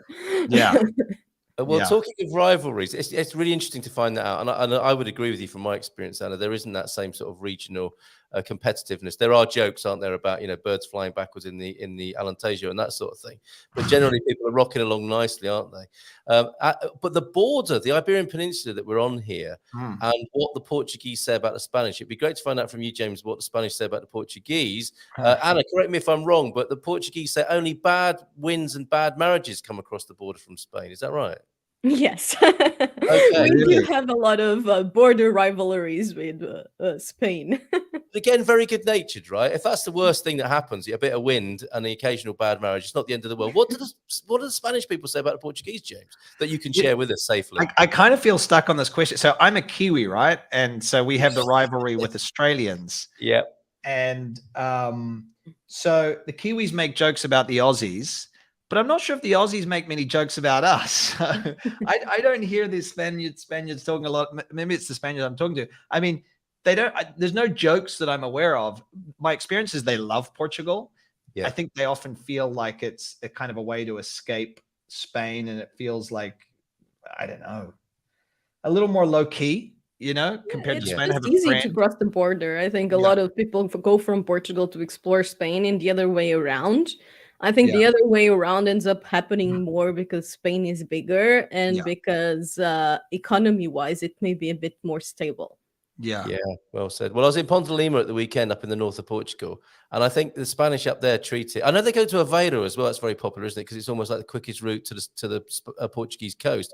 But in Ponte Lima, it was amazing. It was like it was being treated like Florida. People were driving their really fancy cars over and posing in Ponte Lima, driving down the street really slowly in luxury cars. Spaniards. Yeah, Spaniards were doing that. Bloody Spaniards. Coming that's over not here in their usual, though. expensive cars. Beyond Lisbon, Cati Lima. There we go. There's I think that's the saying, isn't it? Nem bom vento, nem bom casamento. There are very few real reasons for that saying.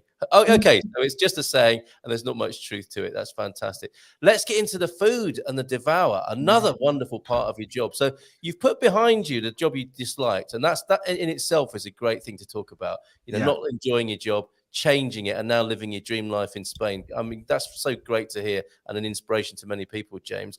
And now you're running a food experience company. Talk about living the dream. How is that and how does it work? Well, it's good. So that we founded that in 2012. I hooked up with my co-founding partner, an American woman. She had just started offering daytime food tours in Madrid, and it wasn't really a thing back then. It was just sort of kicking off as a concept. I designed an evening tour, and for the next 4 years, we gave tours. I was by night and she was by day, and then it grew and grew and grew.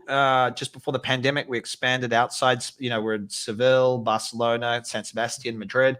After that, we went to France, Italy, Portugal as well. There's tours in Lisbon, and so the pandemic, obviously, everything went on hold. We did the online cooking classes, for our sins, like so many other people. And then after that, and so I'm not involved in the day-to-day anymore. I'm a little bit involved sort of financially, but it's not my day-to-day job. When I had a baby, again, that my wife actually gave birth to, a couple of years ago, I was like, something has to give. I can't do the channel, Spain Revealed. I can't do the day-to-day, and I can't do that. So after the pandemic, I took a step back from the day-to-day in Spain. In Devour, my co-founding partner still runs the ship, and it's part of a bigger company now. We kind of merged with a bigger company, and so now there's tours in the US and everything. So I don't know. It's kind of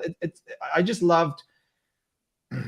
love food as a way to connect people. It's incredible when you meet 8 strangers at 7 p.m. and you go on a tapas crawl together and you lead them, and then by the end of the night, it's like you've been friends for, it sounds a bit cheesy, but it does feel like you've been together for a long time. You've kind of bonded, and that's the beauty of food. So I love history, I love culture, I love meeting people, and food is just a great conduit for all of that. You can eat gambas in this great bar in Madrid and talk about the Civil War, because they started doing it because of the bread shortage and and after the Civil War in Spain. So you can kind of tell these stories in a way. When you tell the Civil War story through gambas al ajillo, it's like the medicine goes down easier, right? It just sounds great. Yeah. It's like, can you give us a sort of classic tour? 2 words that I picked up on from the bio that you sent me were profound and authentic. Yeah. And I was saying this to Bobby O'Reilly earlier on, that we've got a little bit too much into maybe complaining about what's going on in Portugal, and not enough about the profundity and authenticity of being here and enjoying the culture. And we must get that balance right. So a classic tour then on your doorstep, on your manor, with the part that you live in Spain. What would a Devour food tour look like there? So, for example, there's kind of like 2 types, really. You could do a daytime food tour where you're going to go to tapas bars. You're also going to go to like a market, meet the market vendors, and try different produce. You're going to go to pastry shops, and we're always selecting places that that for us have what's called kind of a sense of place. What we've always called a sense of place. So, if you walk into a place in your city, does it give you a sense of place of Lisbon or of Madrid? Does it tell something about the story of that place as well as the great food? It's almost like you can have a checklist, right? It's like if the food is great, but there's no sense of place, then it doesn't work. And so the tour I designed was so many years ago. The first one was this tapas and history tour, which was, we'd meet in the square and I'd take people for a vermouth and sort of give them a little bit of some jamon and give them an idea of the evening and, teach them about vermouth so they can enjoy that for the rest of their trip and how we do it, not only what it is, but how we drink that in Spain. And then we'd go for a little bit of a historical walk, and tell them a little bit about the history. Then we go to another bar and we'd have a little bit more. And you're trying to get places where you can introduce them to the vendors and kind of, in a way, when you go as a tourist, if I go to Croatia, I can't really connect with the people behind the bar because I don't speak the language. And so the guide is almost like a connector in a way as well. They can shake their hand and see something that they can do, create something, make a dish or something like that. And so it's just a way of, I guess, connecting with the culture in a way. Like it's probably the worst way to sell food tours, but for me personally, food on a food tour is one of the least important parts. It's yummy, right? But I can, but it's like I could find a list of the 10 top places to eat, but it's really that experience of going with someone who's an insider who can connect you to these places and help you understand them. So the rest of your time, you can have an authentic experience. So always take a food tour on day 1 or day 2 because you're going to eat better the rest of the time. Well said. And it's a perfect sort of primer, isn't it? And it makes you feel comfortable and engaged with what's going on in the culture. I absolutely love that and would love to be doing something like that or going and enjoying that somewhere. So you come into Lisbon, do you occasionally to do this? So I don't personally, but we have tours. We have, Devara has tours in Lisbon. And so, there are, check those out. I actually did a food tour video in Lisbon some years ago, which I got a lot of, a lot of people said they loved it. Some people said, oh, you went to this place. I did, because I just don't know as much about Lisbon as, Spain. I would like to jump in now if I could. So Where are you taking us? Yes, I'm a total foodie and I definitely recommend Spain from a foodie perspective. I think they do have a very food, and not only food, but like you were saying, the environment, the talking through the meal. They have that culture a lot, and that's why there are so many street shops, and they are always full, and the markets are always full. Like in Portugal, that's one of the things that I miss in Portugal in comparison to Spain. Is that they don't have this meet strangers kind of culture that much. Like you feel it a bit more in the north, but in Spain and in Barcelona, people will actively go out, especially at the end of the evening, just to go to a stroll, just to meet people, just to go and sit at a tapa place and have a conversation. And that's part of the culture. And I think that's amazing. Here in Portugal is a bit different. And I'm actually also organizing something a bit different. It's a retreat that it's mix of move to Portugal, food and culture. It's going to be a 3-day thing, while your case, it's more food and culture focused. In this case, it's going to be also moving to Portugal focused. And I really hope that's not one of those cases like you were saying on the beginning, where you think it's a great idea and it doesn't work out, because I definitely think it's a great idea. You never know, do you? You never know. You're going to have to try that. Of course, when you go out to eat, and thank you, Anna, for that insight there on the differences across the border on the Iberian Peninsula here. But of course, in Portugal, you can watch TV while you're eating. That is something that people are sometimes a little bit shocked about. There are a lot of TVs and a lot of Portuguese cafes and restaurants, and that might be part of the reason why people don't reach out and talk to each other. Maybe that's what they like. Is that the same in Spain, James? It's exactly the same. People just talk over the TV here. Oh, okay. So, it's interesting what you say, Anna, that it's I guess in Portugal is a little bit more sit down, like you sit at a table rather than sort of standing at the bar and sort of flowing around the space. Is that the difference? Because the key in Spain really is that informal barroom environment where you're kind of a free agent, you're a molecule bumping around, and so you bump into people and you're rubbing shoulders, whereas the minute you're at a table, you kind of like have your space, you know, and you and to go and like talk to the person at the table next to you is like a bit weird, right? But if you're standing around, it's kind of okay. Although post-pandemic, we have seen a few more places kind of lock down a little bit more table seating, which I hate. But maybe Portugal's more like that, is it?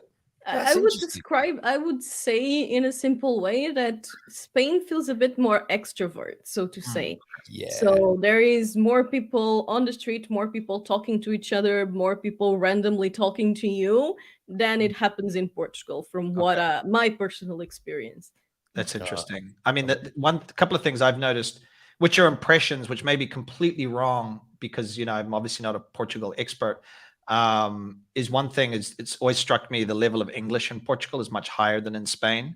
And I think the Portuguese are better at marketing than the Spaniards. Really? Gross generalization. That is the fact that Spaniards dub everything. While in Portugal we use subtitles, so we hear the language and it's much easier to learn it. So yeah, Spanish people, we often mock Spanish people English a lot. Fair enough. Hold on a minute, James. Marketing in Spain is worse than in Portugal. I mean, it's terrible here. What is it like in Spain? I get a feeling that you know, so one of the interesting things about starting Devour Tours was that we would, you know, set up a tour in Seville, set up a tour in Barcelona, set up a tour in San Sebastian and Madrid. And so you negotiate with the vendor, right? Because you're not paying them by cash each time. You pay them once a month. You're like, hey, you know, you want to get something off menu, maybe a little bit of a combination of things.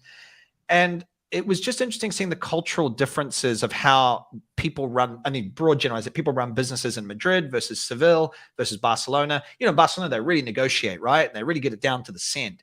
Whereas in Madrid, it was a bit sort of kind of laissez-faire, you know, but kind of, you know, formal a little bit. Whereas in Seville, people would just had like some of them didn't even have a bank account. You know, there's just the cash in the till. It was much more. And so in San Sebastian and North, it was again a little bit more like the Catalans. And so you saw this kind of culture a little differently. And so what I've found is that whenever I go to Portugal, they seem to have a bit more of a business, and maybe this is just Lisbon, because this is where we were setting up a tour, a bit more kind of business mindset. And maybe it's that merchant history that the Catalans have, you know, maybe the Portuguese have, whereas in Madrid, you know, it's a capital invented out of nothing. And so traditionally everyone's like, you know, works for the government, you know, or is like, you know, running a small, you know, tavern or something like that. Whereas in the North, there was industry. So it's like all these cultures are there. So what I love about Portugal is the way that, you know, the marketing on the canned fish is so much better than the marketing on the canned fish in Spain. The marketing on the canned fish in Spain looks like it has been updated in 60 years, which in a way is kind of cool now because it's become retro. But you guys do that really well. Well, that's lovely to hear. That's lovely to hear because it can be a complaint. You know, what was it? Somebody was talking about Portuguese driving the other day. Let's not get into that. But suffice to say, a friend, an expat friend, asked his Portuguese friend, "Why do you not indicate?" And he said, "Because I don't want people to know where I'm going." And it's a bit like it's a little bit like the you know, why do you not advertise these events? Because we always know when they're on. You know, the festas. The local people don't want too many people to come. Well, maybe they don't want people to come. They're always happy to see us when we do come. But all the locals know when it's on, so they don't need to make a poster and, you know, do a Facebook ad campaign or anything like that. Kind of low. I'd like to comment on what you mentioned before about the Portuguese being more business focused. I don't think the Portuguese are more business focused at all. I just think they are less trusting.